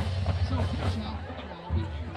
These are the Dancing Panthers, and this is the sound of Arthur Reeves and the Vandellas, the Tops, the Supremes, and the Temptations.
director, Mrs. Haley Lombard. Pitch director, Mr. Richard Michael. And drumline instructor, Mr. Rudolph. Valerie Schliger directs the band front with dance line and with silks instructor. Welcome back to Strath Haven finishes up their production, and we will go to commercial break, and we'll be right back in just 30 seconds or so. You're watching and listening to high school football right here on havenfootball.net. Your car is probably your second biggest investment, and AMF Auto Clinic in Brookhaven wants to keep that investment in tip-top shape. AMF Auto Clinic has been maintaining automobiles since 1961, and they take pride in their work and in keeping your car in perfect running order. From inspections to general maintenance and repair, you can trust your auto investment to AMF Auto Clinic in Brookhaven. Call for an appointment today at 610-872-2167. Hi, everyone. This is Greg Murphy from the Phillies broadcast team, where high school football never sounded so good, right here at Haven Football. Chris Sims. Welcome back to Ridley High School, where the score is Panthers 21, Ridley Raiders 7. It's been a heck of a game. It's been pretty evenly played in spite of the score. Ridley's had its opportunities. Haven's defense has really come up and stepped up and made some good, excellent sacks. They've had some great pass coverage. They've really sound in the background, by the way, is the Ridley marching band now will come out, which we will go ahead and just keep the camera on the field so you'll be able to watch that. I'll remove the graphic. But anyway, Andrew, what's your thoughts about the way this game has been played? I've been pleasantly surprised. As have I. The defense, after that first drive, it looked like the defense looked a little bit shaky on the second drive, but for the rest of the half, the Strath Haven Panther defense stepped up and turned it on. Well, Ridley's got some very strong running backs, particularly big kids, and I think, they've figured out, first of all, to gang tackle him, which of course will stop, other than Superman, that'll pretty much cover it. But I think they're also getting as low as they can, trying to take his legs out from under him, and he's a big, strong young man, so that's not easy to do. But and of course, as the game goes on, there is a weakness factor. Is your legs get tired, that kind of thing. You can't make the kind of play that you could earlier in the game. But so far, Ridley's going to come back with a vengeance. They get the ball first. They're down by 14 now, and they want this game badly, just like we do, obviously, as Haven does. We'll see what Haven can come up with. Now, Haven had a very poor second half. Did the fumble the ball at the 1 yard line, but recovered it, but then couldn't kick it in. Ended up with a very close game, 14-10. 2 errors cost them a Pencrest touchdown and a lack of their own touchdown. Should have been a 21-3 game, which would have been more of what I thought we would have expected. Here, I expected kind of a neck and neck. So the fact that Haven is now up by 14 points, which is a big number. So for the next half, obviously Ridley has to do what they can to score. Haven has to do everything they can to stop the scoring. Certainly if Haven can get the ball back and then score on them again, that would be very difficult for them to overcome. Very different position from where they were last year, where they were trailing by a couple of touchdowns and managed to come back in the second half and win it. So we obviously don't want Ridley to repeat that on their end. But I've just been really impressed. Shane Green's been terrific again. He's broken open these runs for large distances. You have his stats, or is Brian going to go over that? Shane Green's got 8 carries for 127 yards tonight. Yeah. Looking to potentially, with another solid second half, get into the 200-yard book for the second consecutive week. For the second consecutive week, and that hasn't happened since 2 years ago. So that's certainly something to look for. But, of course, the real key to this whole thing is winning the game. And I think that whether Shane Green – what I wanted to say, though, about Shane Green is, and I said during the broadcast earlier, as well as he's doing, the bottom line is that the offensive line is sealing off their blocks. They're cutting out, they're blocking out on the linebackers. They're creating that lane. And, of course, when somebody wants to play you 10 men in the box, if you get past the linebackers, there isn't anybody in the backfield because the cornerbacks and safeties are playing up. There may be one guy back there, and he's, may not be anywhere around the ball carrier. So it's a great effort by the offensive line. And their ability to recognize and get to the linebackers. And these kids, Ridley, as Brian expressed at the beginning of the broadcast, they have some first-class linebackers. So this bodes extremely well for Haven's offensive ability. And then, of course, you look at the defensive side of the ball, where they've held off what we think is a very good Ridley offensive team, particularly in the pass game. They've been able to get coverage, the safeties and cornerbacks. They have the line has managed to really shut down the pass.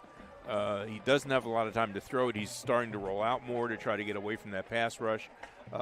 It's really been do we have time possession, by the way? Do you have that handy? I should. Because I think it's going to be fairly even. Time of possession, Strath Haven has had the ball for 10 minutes and 11 seconds, and Ridley has it for 13:49. Yeah, so that was probably the initial Ridley drive. So all in all, those of you who are watching it are seeing a great game, and I suspect, while I would love Haven to come out and stop Ridley and then march the ball down the field and score, I suspect it may be a little closer than that by the time everything is said and done. Haven has to watch their step because Ridley is not going to go away, that's for sure.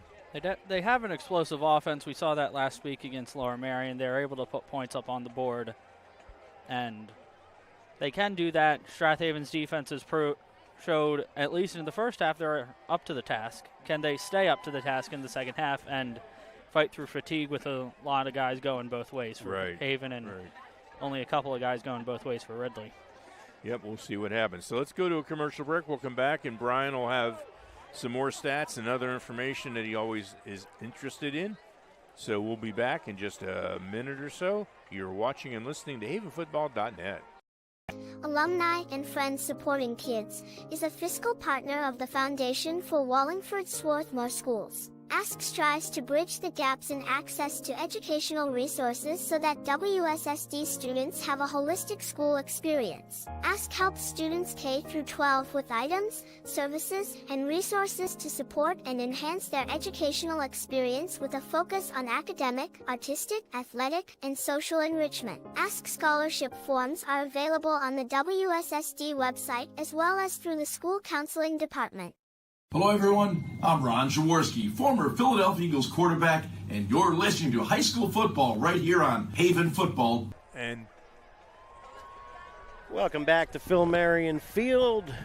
Still at halftime, listening to the sweet sounds of the Ridley marching unit, and just a gorgeous night for football, and a night where we're set up outside the booth here on the visiting sidelines atop the bleachers. This is great, honestly. Weather's perfect. Got a nice breeze and no rain in the forecast. So thrilled to be here. I don't think we've had a bad weather game yet this year. Knock on wood. Yeah, there. Not to jinx it, but now you did it. Now you did it. We're hurricane finished. next Friday. Well, we'll be at the booth for the next 3 weeks. Right. So well. All right, so in the meantime, we've had great weather here, great weather around the Delaware Valley, and scores from elsewhere around District 1. We'll start with a couple of games that started early and have gone final. In the Central League, Marple Newtown over Upper Darby, 40-14. That was tight for a little while, but Marple pulls away late for a 40-14 victory. Upper Darby, their first loss of the season. Marple goes to 2-1 on the young season. Also a final from earlier up in Bucks County. Pennsbury hangs on to beat Council Rock South. Pennsbury moves to 2-1. That opening loss on the loss on the opening weekend, where they scored just a safety against Easton up in the Lehigh Valley, but have had 2 wins since. So Pennsbury on top of Council Rock South. That game has gone final. Staying in Bucks County, halftime score: Ben Salem 14, Abington nothing. Coatesville at home in 6A against 5A Chichester, and it's all Raiders on their home field. It's a running clock circumstance in the second half as Coatesville leads Chichester 35-0. Staying up in that part of the world, a little further north up towards Pottstown, Owen J. Roberts leads Great Valley 21-7, thanks to our man Willie McGonigal, who's writing for the PA Football News now, and he's keeping us posted on the score there. In the another Chestmont crossover with the Pac-10, Springford and Downingtown East. Downingtown East, again, phenomenal team the last couple of years, but hammered by graduation. They lost 10 starters on defense, 10 starters on offense as well. They trail Springford 14-7. Springford took their lumps last week as well. Absolutely crushed by Easton a week ago. So it's been a rough District 1 against District 11. District 1's been struggling so far in the early going. But Springford looking to bounce back tonight. They lead 14-7 at halftime. Staying on that crossover game with Downingtown West leading Perk Valley 28-6. Downingtown West trying to make a statement here, looking to go 3-0. Back up in the Suburban 1 League, North Penn leading Quakertown 21-6 at halftime. North Penn trying to go to 3-0 as well. Dick Beck has things back on track in the early going for the Knights. Upper Perk leading Sun Valley 20-7. Upper Perk could go to 3-0 and sitting with a good start here in 5A playoff standings. So Upper Perk off to a great start again tonight. CB South leading Upper Dublin 21-0. The CB South, the defending 6A champs, at it again with that road grader running game as well. Phoenixville on top of Westchester Henderson 28-7. Now some scores you've been waiting for, Central League teams. Radnor trailing William Tennant at home tonight, 6-0 at half. So long trip from Warminster for the William Tennant Panthers. They lead Radnor 6-0, and Strath Haven's opponent next week, if that doesn't turn around, could suffer their first loss this evening at the hands of William Tennant if it doesn't turn around. Also Central League, it'll be a running clock over at Haverford, 36-0. Haverford on top of Harriton at halftime. So Harriton back into Central League scheduling this year, and at this point winless since their return. So mentioned we are at home, we at Strath Haven at home next week, first home game of the year against Radnor next Friday night at 7 o'clock. Ridley, you know what? I wrote that down and then I forget to check exactly where they're heading next week. I believe it's a road game for the Raiders for the first time this season. But in the meantime, teams are finishing their second half warm-ups, getting stretched out here along the sidelines and such, and Panthers trying to hang on to a 21-7 lead. A fantastic first half, and we heard plenty of that from Mike and Andrew at halftime. Thanks again to Bill Michelson on the cameras and everybody at Ridley. I said Bill, didn't I? Yeah. That's okay. Yeah, Dean answers by anything. Yes, there we go. Dean's doing a great job with the camera. And, again, Panthers need 24 good minutes of football here to hold on to this two-score lead and try to squeeze out their third victory of the young season. Ridley next week takes a trip north to play at Conestoga. Okay, so the one score that I'm still trying to get is that Conestoga-Springfield game, and thank you to Michelle Britton, who just gave me a heads up. It's now 42-0 Springfield on top of Conestoga. 35-0 at halftime, 42-0 early in the third now. So Springfield looking to go to 3-0, and they are making a big, loud statement, as expected, I would say, here in the early part of the season. That is a talented team that Chris Britton has, and they will be a force in the league and the District 1 playoffs, I'm sure. And as we mentioned last night, there was one other Central League game. Pencrest went down the road to Glen Mills and kept it close at halftime. It was tied with Garnet Valley, and then Garnet Valley pulls away in the third quarter and stretches it to a 41-14 victory. The Jags go to 3-0 and will visit George L. King Field 2 weeks from tonight. So we will be there to broadcast that one as well, and hope to keep everybody watching over the next several weeks of regular season football and hopefully deep playoff runs for lots of teams in Delaware County. All right, here we go. Second half action ready to begin. The freshman, Matt Steyer, has it teed, ready to kick it away to Gene D'Amico down the middle. And it'll be Logan Bubb who takes it on the back pedal at the 6-yard line. The junior comes across the 20 and is wrapped up right there. Flag comes in from this side here. Let's see what it looks like. Good work there by a number of Strath Haven tacklers. And the back judge here standing about 30 yards behind the play, threw a flag, and it looks like a hold against Ridley, and this will back them up a good bit. So spot foul, I guess near the point of the tackle. We'll see. Either way, Raiders, not a great start here, as they'll be inside their own 20 to get underway here in the third quarter. All right. Back it up to the 14-yard line, and the Ridley offense trying to regain some traction that they had going early in that first quarter. Ryan Carroll, the senior signal caller, with Plummer on his hip. Fires to the near sideline. It is complete just through the hands of Jai Curtis, and punishing hit there from James Fisher on number 2, Sean Manley. Manley with a little hitch. Picks up about 8 or so if they put it down on the 20-yard line. Gain of 6. 6, we'll call it. Okay. Gain of 6. That's the second catch of the night for Sean Manley. Curtis almost got a hand on that, huh? Yeah, it was Jai. It's tough getting it over that 6'4" frame to begin with, and boy, that pass went right through his hands. Instead, Manley sets up 2nd and 4 for Ridley here. They'll snap from the near hash, moving left to right here in this third quarter. 4 wide receivers for the first time tonight. They spread the field, and Plummer will go nowhere. Jai Curtis come out of the locker room on fire here, and they'll lose a few back to the 16-yard line. Wow. Excellent play. Explodes off the ball and just gets into the backfield and wrecks that play. Does Curtis.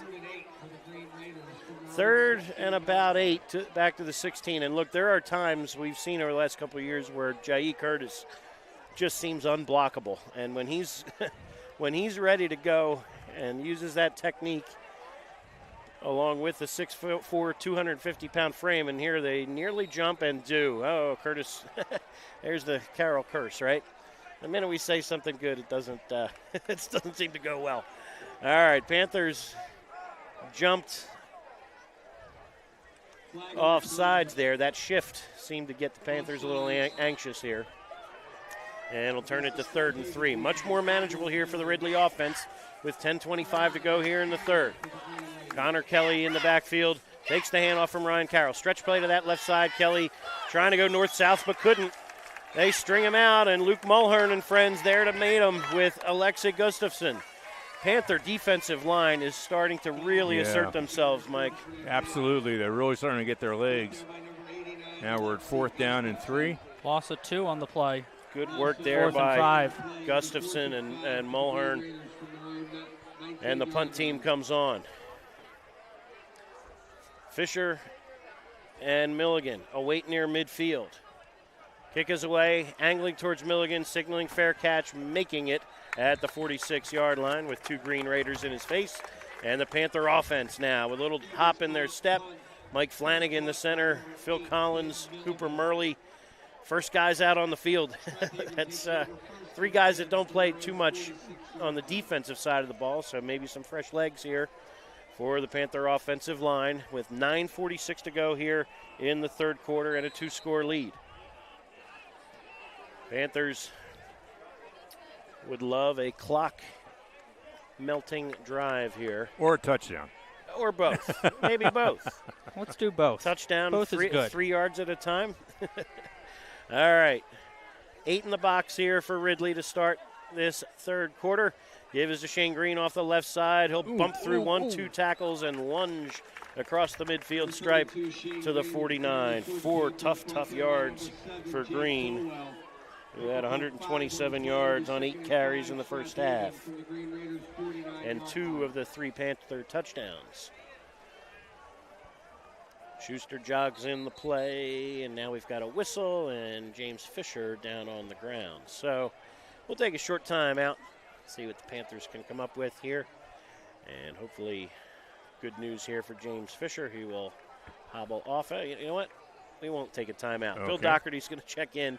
Fisher off under his own power. Hopefully this is something minor, maybe some cramping. But we don't typically speculate on the injuries. But Bill Doherty in at halfback. He's in the backfield alongside of Shane Green on 2nd down and 5. Ben Milligan wing to the far side. 2 tight end set. 9 in the box for Ridley. They go the sweep to this near side. Cooper Murley leading the way, turning the corners, Milligan. 1st down and more, shoved out of bounds across the 35-yard line. Cooper Murley pulling from that right guard spot. Cleared a path, and Milligan rips off a bundle. 16 yards later, Panthers with another 1st down. So Vince Hale's out of the lineup tonight. Milligan rarely leaving the field. And when Hales gets back, it'll be, again, back to the 4 horsemen. Right now, 3 guys in the backfield still doing a heck of a job, and now Doherty wing to the left here. And they fake the sweep and go inside to Green, who drives the pile forward with help from the offensive line, pushing forward down to the 30-yard line. That's 5 more for the fullback. Both lines starting to assert themselves now, right? Yeah, it's really the momentum change here.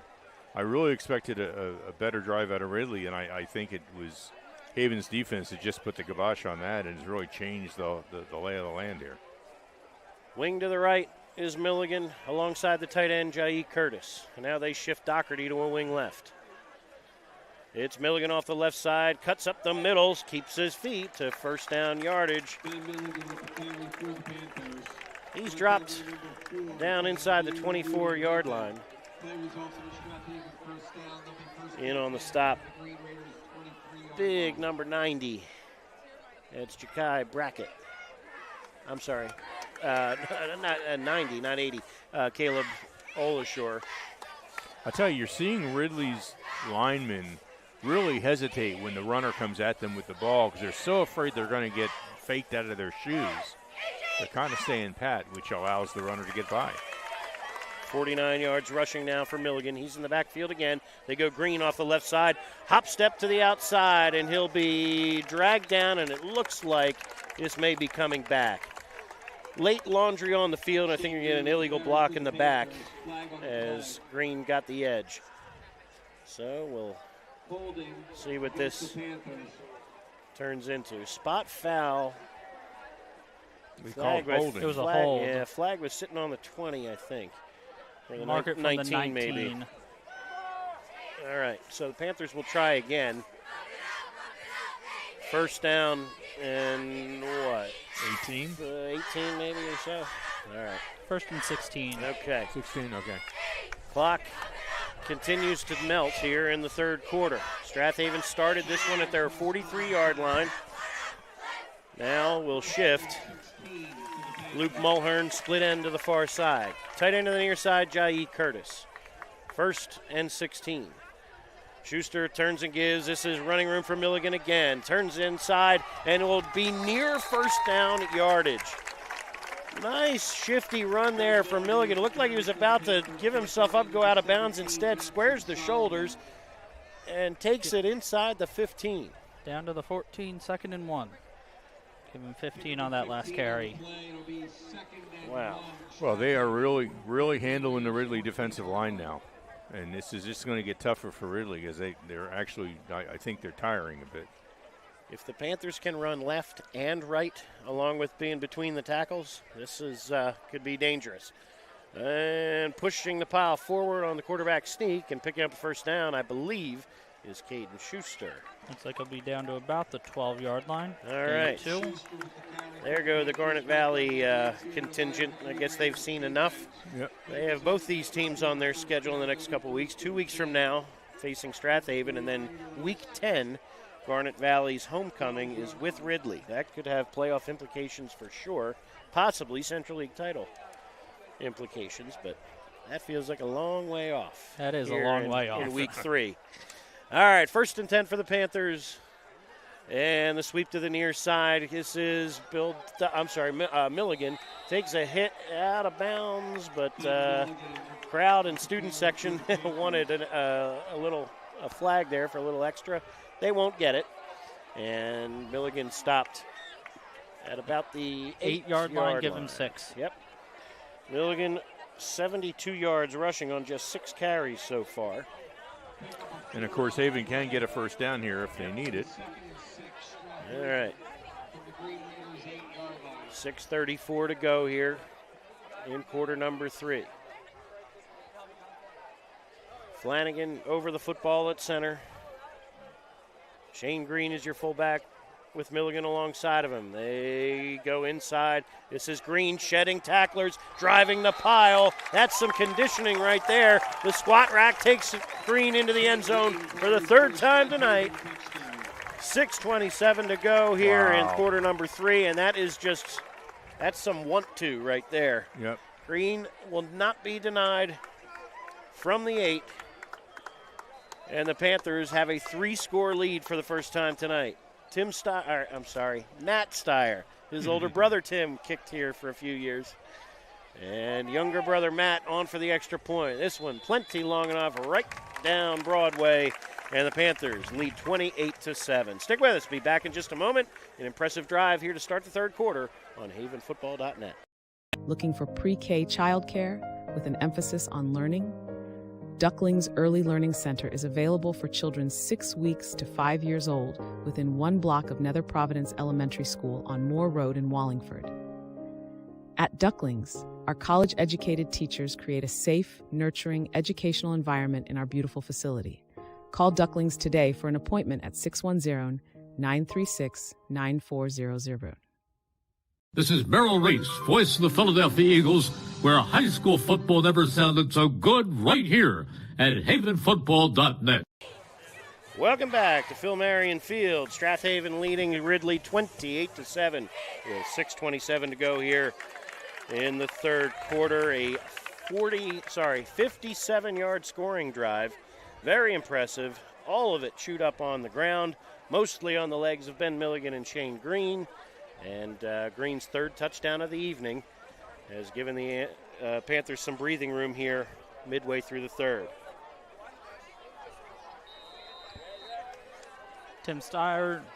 Matt Steyer. There you go. You got me, Brian. My fault. Matt Steyer has the ball teed up just inside the near hash at the 40. All right, here we go. We'll finish the Twitter update in a moment. And Matt Steyer, high end-over-end kick will come down to the 8-yard line, and Logan Bubb with a head of steam spins off one tackler and is finally wrapped up here on the near sideline out near the 35. Nick Faribault and friends finally wrap up the junior wearing number 11. And with 6:20 to go, Ridley looking for some kind of a spark here. Still plenty of time left. And look, we've seen it, even last week where it looked like Strath Haven's in total control. A turnover makes it close, and then everybody's on the edge of their seat the rest of the evening. But Ridley needs something big right here. Well, and they have the ability to pass if they can pull it off. Right now, Haven's been really dominating the pass rush and the coverage. Ryan Carroll in the pistol with Kirkland Plummer on his left hip now. Give is to Plummer. Straight ahead he goes, lowers the shoulder, and Shane Green waiting for him. They're starting to make the hits on him that they need to. And more than one guy. That's part of the issue that Strath Haven was having in the early part of this game. Both of these backs, you need to gang tackle. There's really not too many guys are going to bring them down at first contact, and starting to get more hats to the football are the Panthers.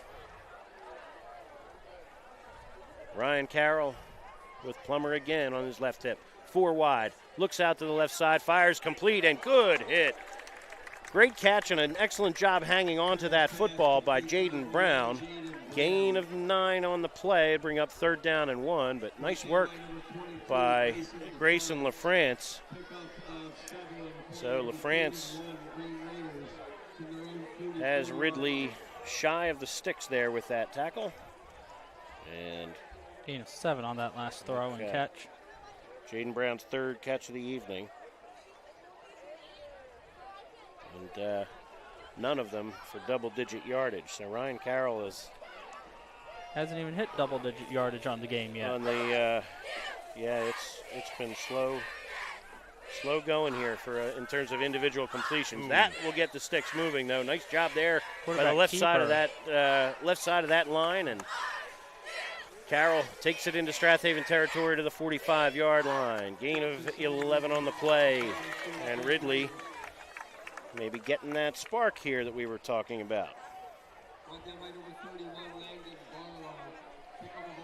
Landon Barlow into the game now with James Fisher sidelined. Barlow had a big game in the second half of the Interborough contest.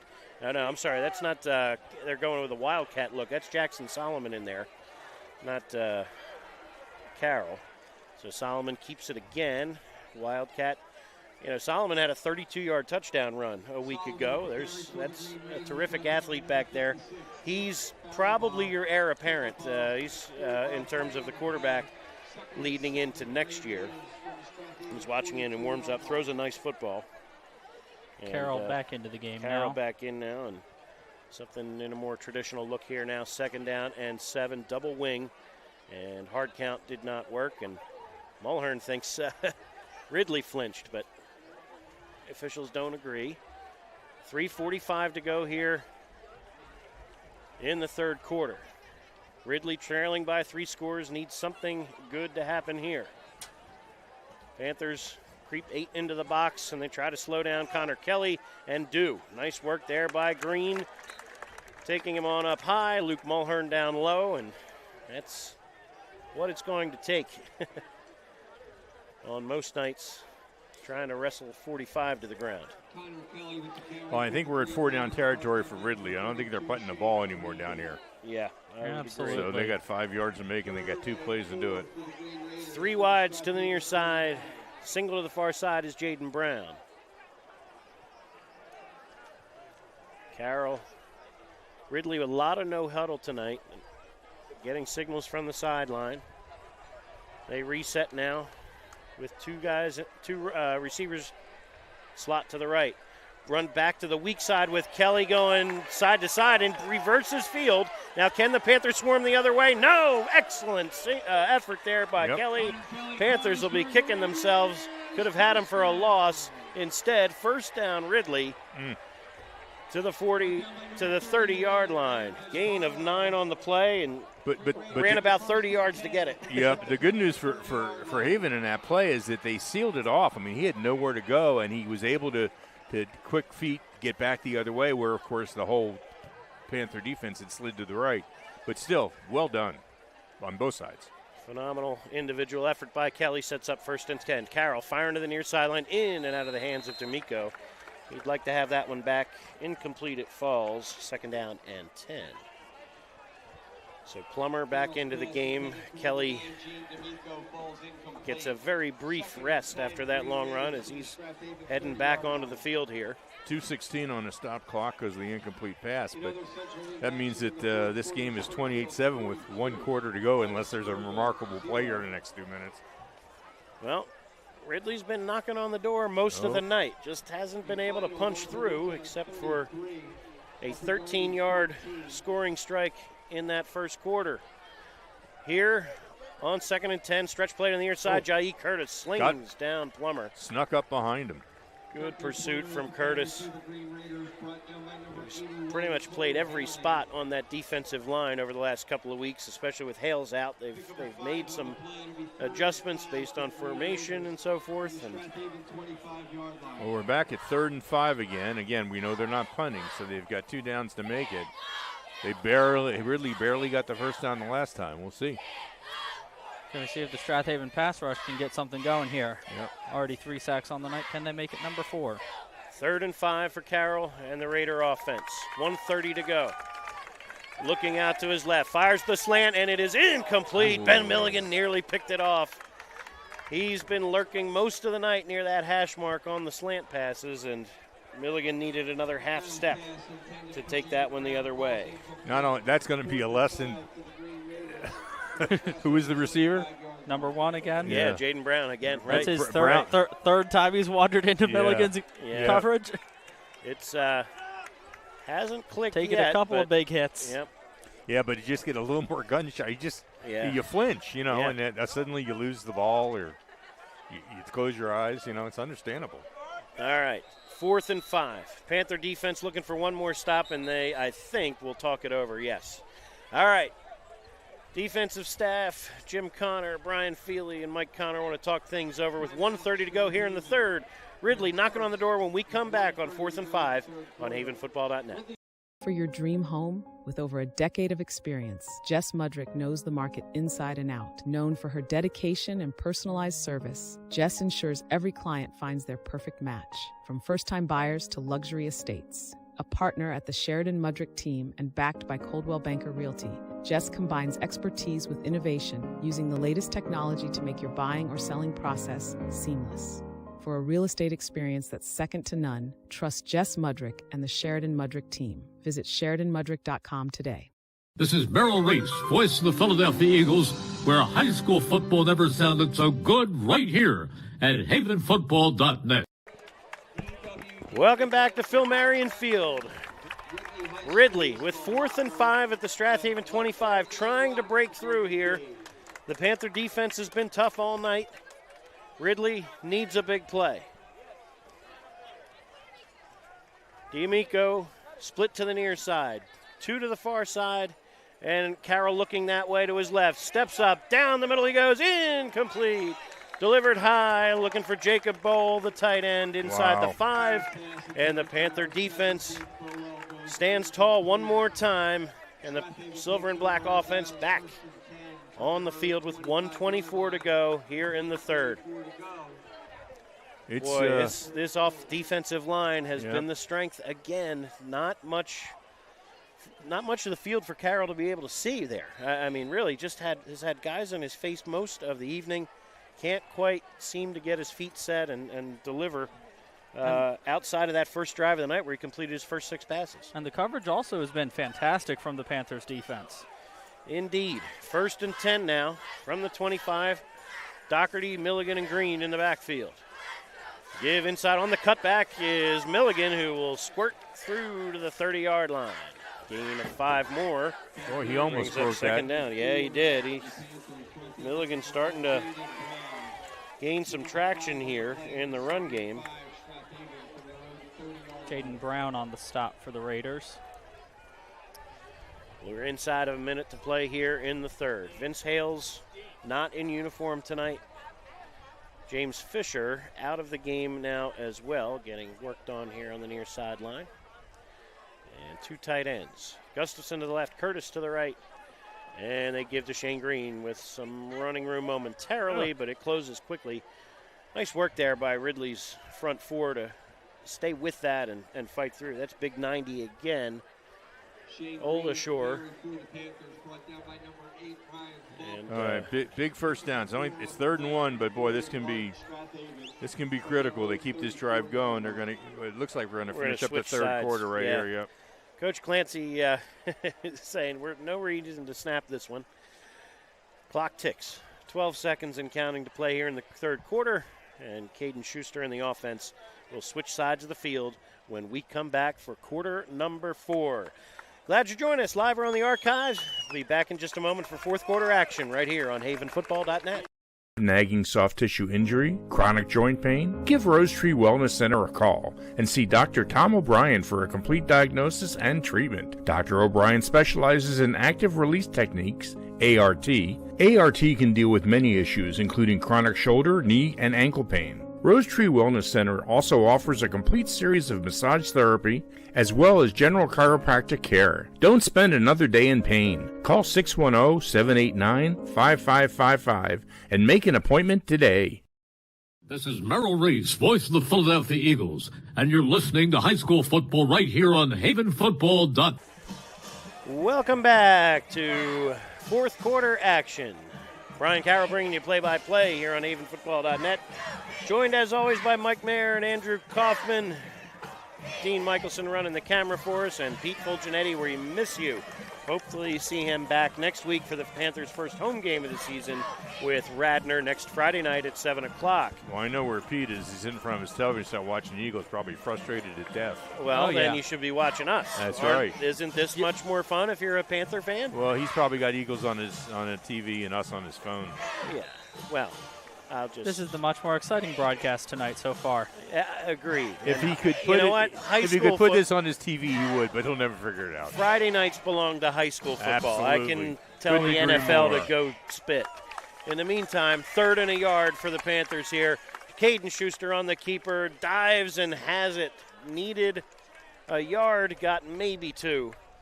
And it's enough to move the sticks and keep the clock moving here at the start of the 4th quarter. So Schuster, a couple of conversions now on quarterback sneaks. That's all you're looking for sometimes.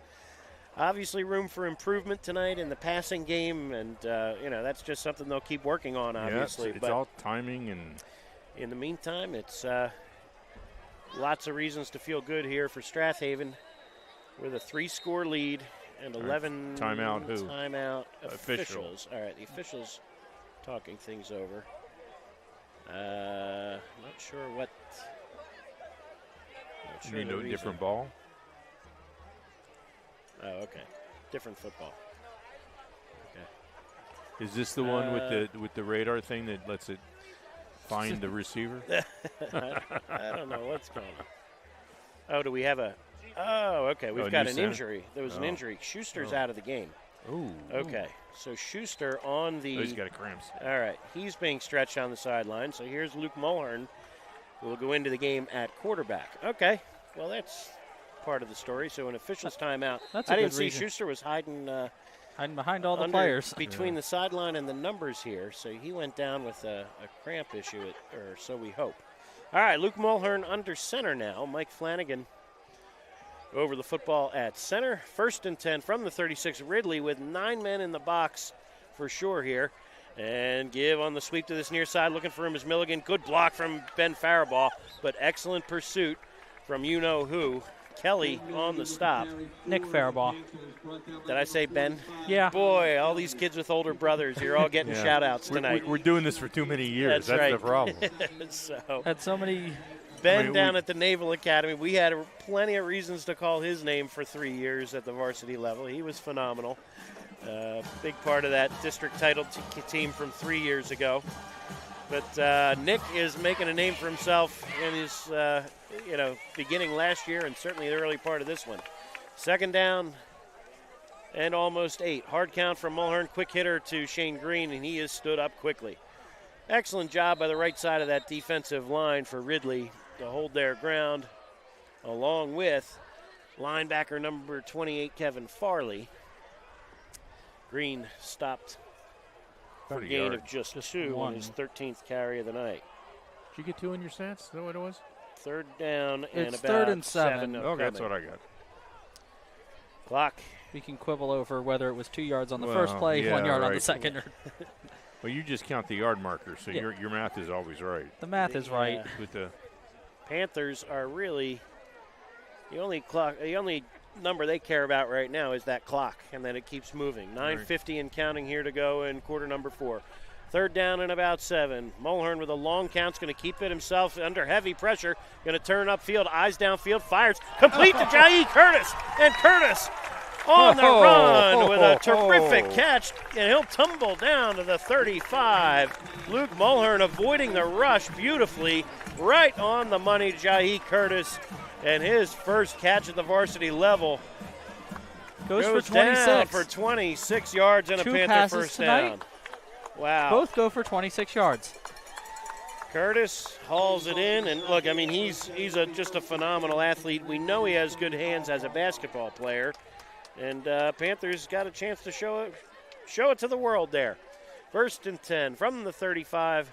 Luke Mulhern under center. Gives to Shane Green, looking for room, and not much there.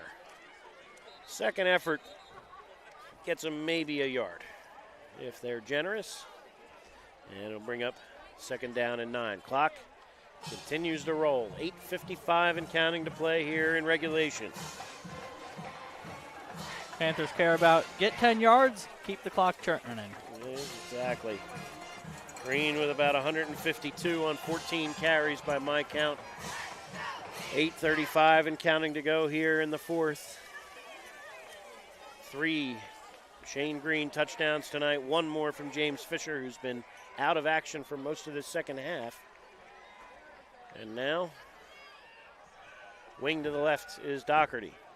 Milligan off that left side, following blockers. He'll spin his way into the secondary and near first down yardage. Good work by Milligan, staying low, keeps the feet moving, and we'll see. 3rd and about 4. Pick up a 5 more. That was quite a second effort, no doubt about that. Ben Milligan, terrific contributor to the baseball team over the last few years for head baseball coach Brian Feely. Taking an awful long time. They are, and that's exactly what you want to do here. Might be purposeful. Eyes on the back judge here, hand in the air now. Now Luke better start taking a look here. He's not even looking. Mulhern under center, 3rd and 3. Turns, gives to Milligan with running room momentarily. It closes, but I don't know. He'll be close. Near first down yardage. Maybe 4th and a yard or so. It's like 4th and about 2. All right, they'll put it down. Yep, you're right, At the Andrew. 27. Just a couple there for Milligan. 4th and 2 at the 27. Panthers, big play here. Would love to move the sticks here and end up with another 3 minutes taken off the clock. Coach Clancy talking to Mulhern a long time here. They're going to have trouble getting this off and may need to think about a timeout. We'll see. Hand in the air. They are still in the huddle. Coach Clancy's going to need to call timeout. If he sees it. Somebody should be on that. There he goes, counting down. 4, 3, 2, and there's your timeout. Okay. Well, Panthers doing what they can to milk that play clock and the game clock as well. It sits at 6:33 to go here in regulation. We'll keep it right here and see what, I don't know if we can come up with any other scores from elsewhere or not. But, there were a lot of mercy rule running clock circumstances the last time we checked. So I can't imagine that much has changed over at Haverford, for instance, or at CB South up 27-7 on Upper Dublin. Okay. Upper Dublin with a tough early season schedule, but my guess is they will be in the hunt by season's end in the 5A playoffs. Haverford up 50-0 on Harriton heading into the final quarter. Downingtown East has just taken their first lead of the night. They lead Springford 17-14. After 3, Radnor leads William Tennant 7-6. Oh, they made their extra point. So Radnor could be 3-0, leading into next week's tilt with Strath Haven. Should be interesting. Be nice for Radnor to put themselves back in the mix of the 5A playoff contenders. And it's going to be a very deep Central League field for sure this year. Garnet Valley dropping down Garnet for sure. Valley's in the mix in 5A, and still have Pencrest and Radnor. I think that will both win some games, of course. All right, 4th and 2 for the Panthers here. Ridley showing blitz, hard count, and they jumped. Excellent job by Luke Mulhern, drawing them off sides. Terrific discipline from the offensive line.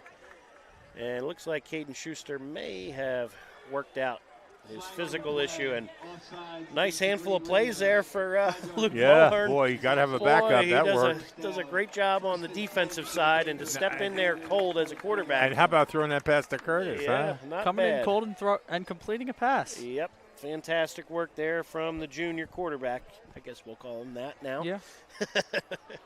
So, again, he's done a nice job at the JV level as well at moments over the last couple years. All right, 1st and 10 from the 22. Panthers trying to cash in one more time. Gives to Milligan with room off this near side. Pulling guard is Faribault, who buries his man, and Milligan down near the 10-yard line. That'll be first down yardage, and a crushing block from Faribault, who has phenomenal feet for an offensive lineman. My goodness. Give him 12 more. Once again, Connor Kelly in on the stop. Yeah. Absolutely fly into that ball. 1st and goal. Panthers 4 cracks at it here from the 10-yard line. And more importantly, from the Strath Haven point of view, clock continuing to shrink. 6:09, 6:08 and counting to play here in the 4th. 1st and goal to go from the 10. Milligan comes in motion. They give it to Shane Green, follows the lead block of Doherty down near the 5. Good work there by the left side of that line. Faribaugh, Flanagan, and the left tackle, Sean O'Neill. Drive the pile forward for a gain of 4. 2nd and goal from the 6. All right, here we go. 5:30 and counting as Schuster jogs in the play in no particular hurry. This is a very convincing, confident win from the Panthers' perspective through the first 3.5 quarters. Now can they finish it off? Again, same wing tees, same 2 tight ends, and it's Milligan off the right side rather. He'll drive inside the 5-yard line to maybe the 3. Give him 3 more or so. And brings up 3rd down and goal to go. Now let's see, if they don't punch it in here, would you like to see a field goal? Sure. Steyer's got the leg. I mean, if they take it inside the 1-yard line here, my guess is they go sneak. But I'm not impressed with their sneak right now. No, it'll take some time. They've gotten 2 yards on each of their sneaks tonight. It's when better it's goal than line first, like that, it's tough. Yeah. All right. 3rd and goal from the 3. Shane Green trying to pick his way towards the goal line. Nope. He'll be just shy of it, and here we go. Well, there's your question, Mike. What if they're inside the 1? Well, I just think you want to give your field goal kicker some experience. If he misses it, he misses it. But sure. You hate to bring him in for his first field goal when the game's on the line. Right. Understood. But they're not going to kick it, so let's go for it. 4th and a yard. Panthers had trouble with this circumstance against Pencrest last week, down near the goal line and on 4th and short in the 4th quarter. Trying to cash in here.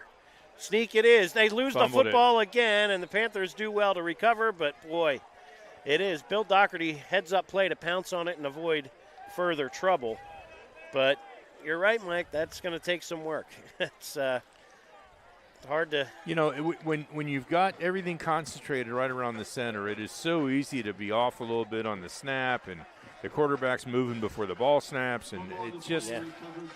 And, you know, at 6'5" for the quarterback, that's a very different feel to get low and get leverage than, say, last year Jake Kitchen at about 5'9" or 10 maybe.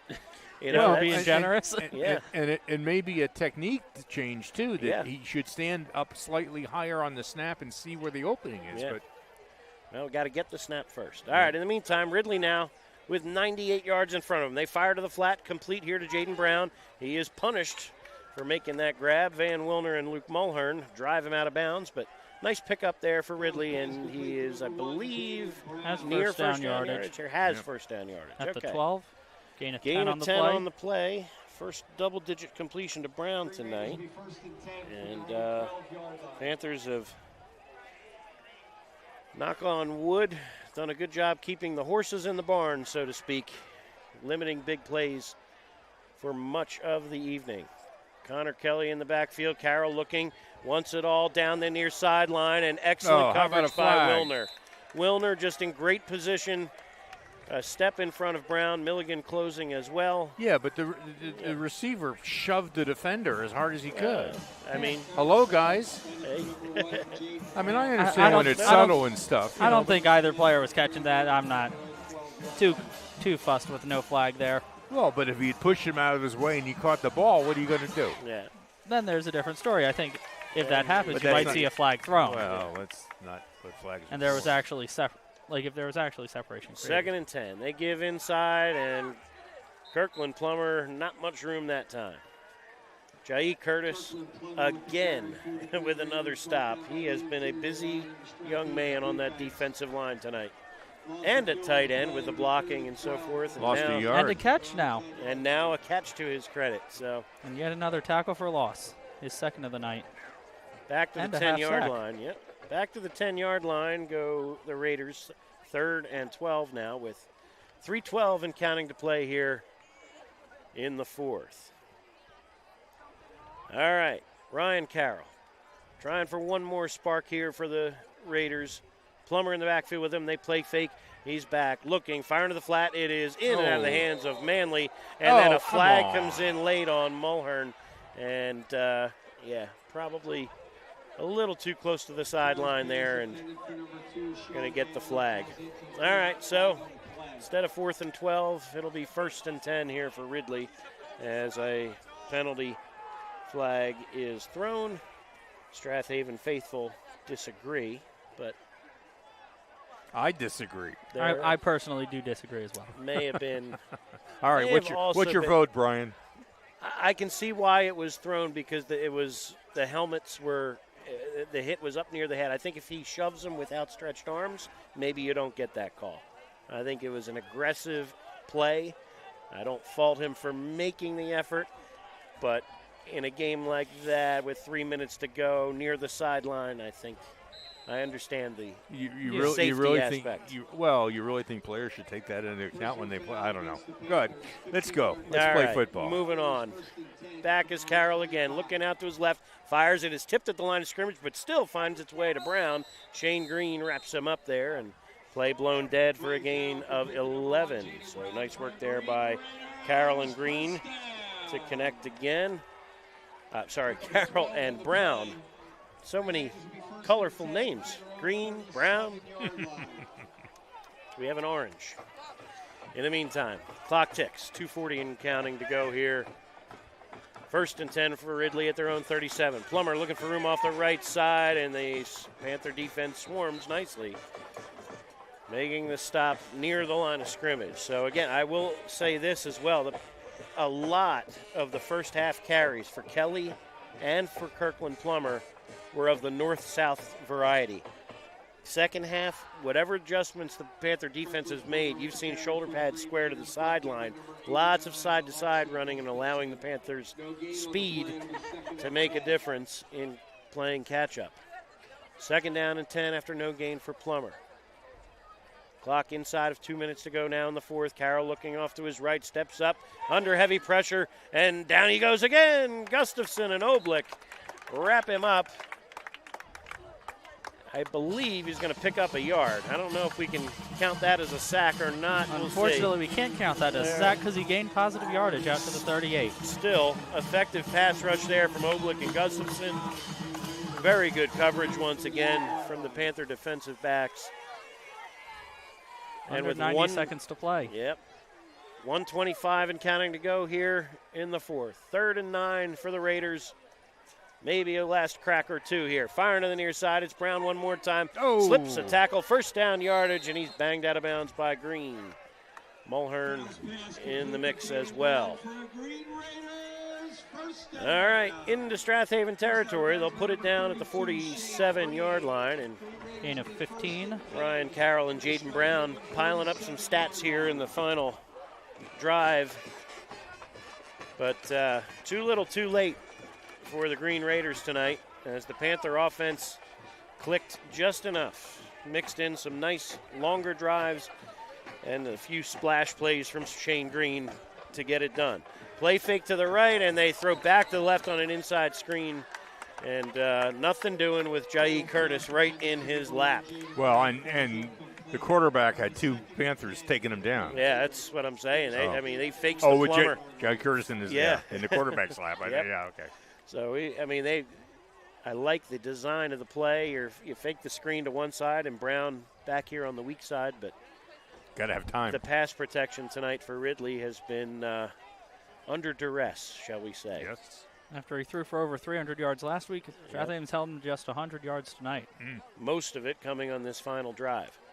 And looks like false start, man in motion. And did they blow the whistle? Okay. I think there was a light whistle. Yeah, it was a light whistle, and now you're getting some shoving after. Some extra flags after the play. Yeah.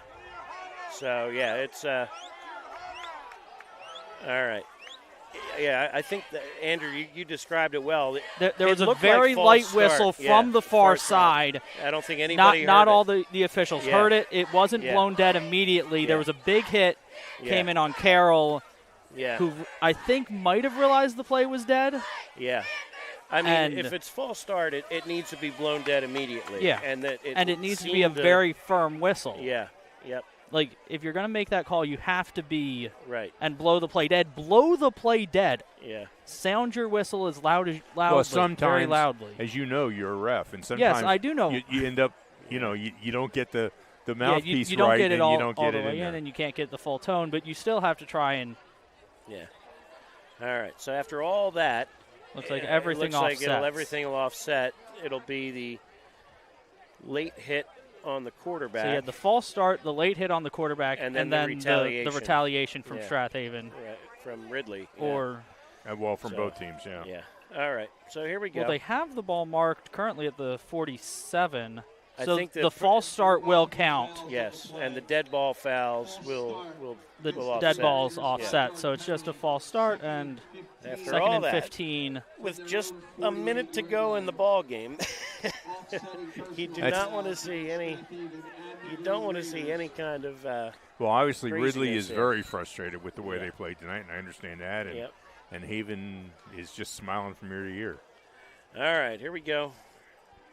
Ryan Carroll with Plummer next to him on second and 15.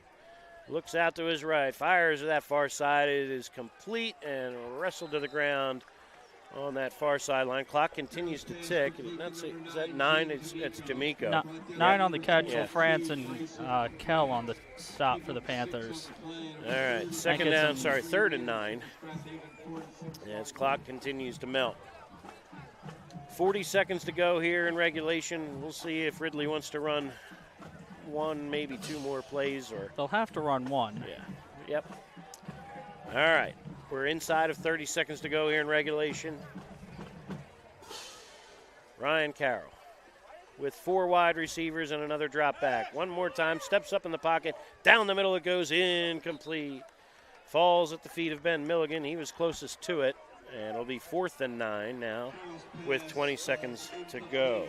Looked like it was once again intended for Jaden Brown. 11 targets, just 5 receptions on the night for 46 yards for Jalen Brown. Yeah. Jaden Brown. This has been another impressive effort from the Strath Haven defensive unit, who really saved the day last week against against a tough Pencrest squad. Here's Ryan Carroll now, 4th down and 9. Steps up, wants it all, down the near side. This will be Ben Milligan coming the other way. At the 30, turns inside. He's looking for extra room. And, yeah, there you go. All right, Milligan takes a knee.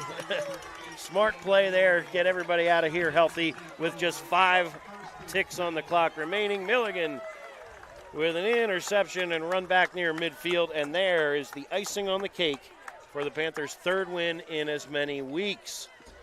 Strath Haven will need to snap it one time, take a knee, and take another win over Ridley, which really is never an easy thing. Never an easy thing, but always an exciting thing. Boy, but last year, that was some game. This was much more in Strath Haven's favor. And much more convincing indeed. Now for the Panthers, you hold your breath on some possible injury news over the next several days. In the meantime, Caden Schuster takes a snap, takes a knee, and takes the 3rd straight road victory for the Panthers to start the 2024 campaign. We'll be right back. We're a quick wrap-up. Thank you for joining us, and back in 30 seconds on havenfootball.net. Or buying a home is serious business, and for serious business, the key to your success is to work with an experienced agent. Sandy McCulley has over 20 years of real estate experience and is a seller representative specialist as well as a certified residential specialist. Sandy specializes in Delaware County real estate. Sandy conveniently works out of the Media Berkshire Hathaway Home Marketing Center in Media. Let Sandy's experience be your advantage in today's multifaceted real estate market. Give Sandy a call at 610-368-6641. This is Merrill Reese, voice of the Philadelphia Eagles, and you're listening to high school football right here on havenfootball.net. Welcome back to Phil Marion Field. Strath Haven 28, Ridley 7. And another fantastic defensive performance for the Silver and Black. Ridley falls to 2-1 on the season, but still plenty of football to be played and lots to look forward to from a talented group of Raiders in the weeks ahead. Caden Schuster's already made his way over to the near sideline in front of the band and trying to gather the troops here for one of our favorite parts of the evening to maybe get a camera shot on this one, as the Panthers love to sing the alma mater here and get the band a big thank you for all their efforts week after week. So, as I mentioned, hope for good injury news on the Panthers front over the next couple of days. Hopefully get some guys back and come out of this one relatively healthy as well. But in the meantime, lots to be excited about if you are a fan of Strath Haven football. We'll mention it one more time, that tomorrow morning there is a service for St. John's at St. John's on Route 252, beginning at 8:38 a.m. for visitation. I believe there's a funeral mass at 11 for head assistant coach, longtime coach Paul Tagliatella. So I know the Panthers are arranging their film schedule around that, so we can get everybody, as many people as possible, over to that. But again, heavy hearts for a good chunk of this week, but Panthers put a smile on our fans' faces over the last couple of hours here with their third victory of the season. All right, thanks to everybody over at Ridley here for getting us set up on the outside here. And Mike, you had one more idea? Next week we're going to be back home, and we're going to be taking on Radnor. So stay tuned to be at the stadium or watch our broadcast next week. Yeah, it should be fun. Back at George L. King Field for the first time since the district semifinal of last year, which was the weekend before Thanksgiving. It's been a long time. We'll have to go reacquaint ourselves with our booth over there. So, again, thanks again to Dean Michelson for the camera work. Thanks again to Andrew Kaufman with all the stats and so forth, and especially what's in the days to come. Mike Mayer doing a wonderful job, as always, on the engineering. And look for our Play of the Game feature and a whole lot more in the days ahead on havenfootball.net. One more time, your final score: Strath Haven 28, Ridley 7. The Panthers go to 3-0. This is Brian Carroll signing off, everybody. Good night and great football. This internet broadcast has been a production of havenfootball.net Incorporated. All rights are reserved. Thanks for watching and good night.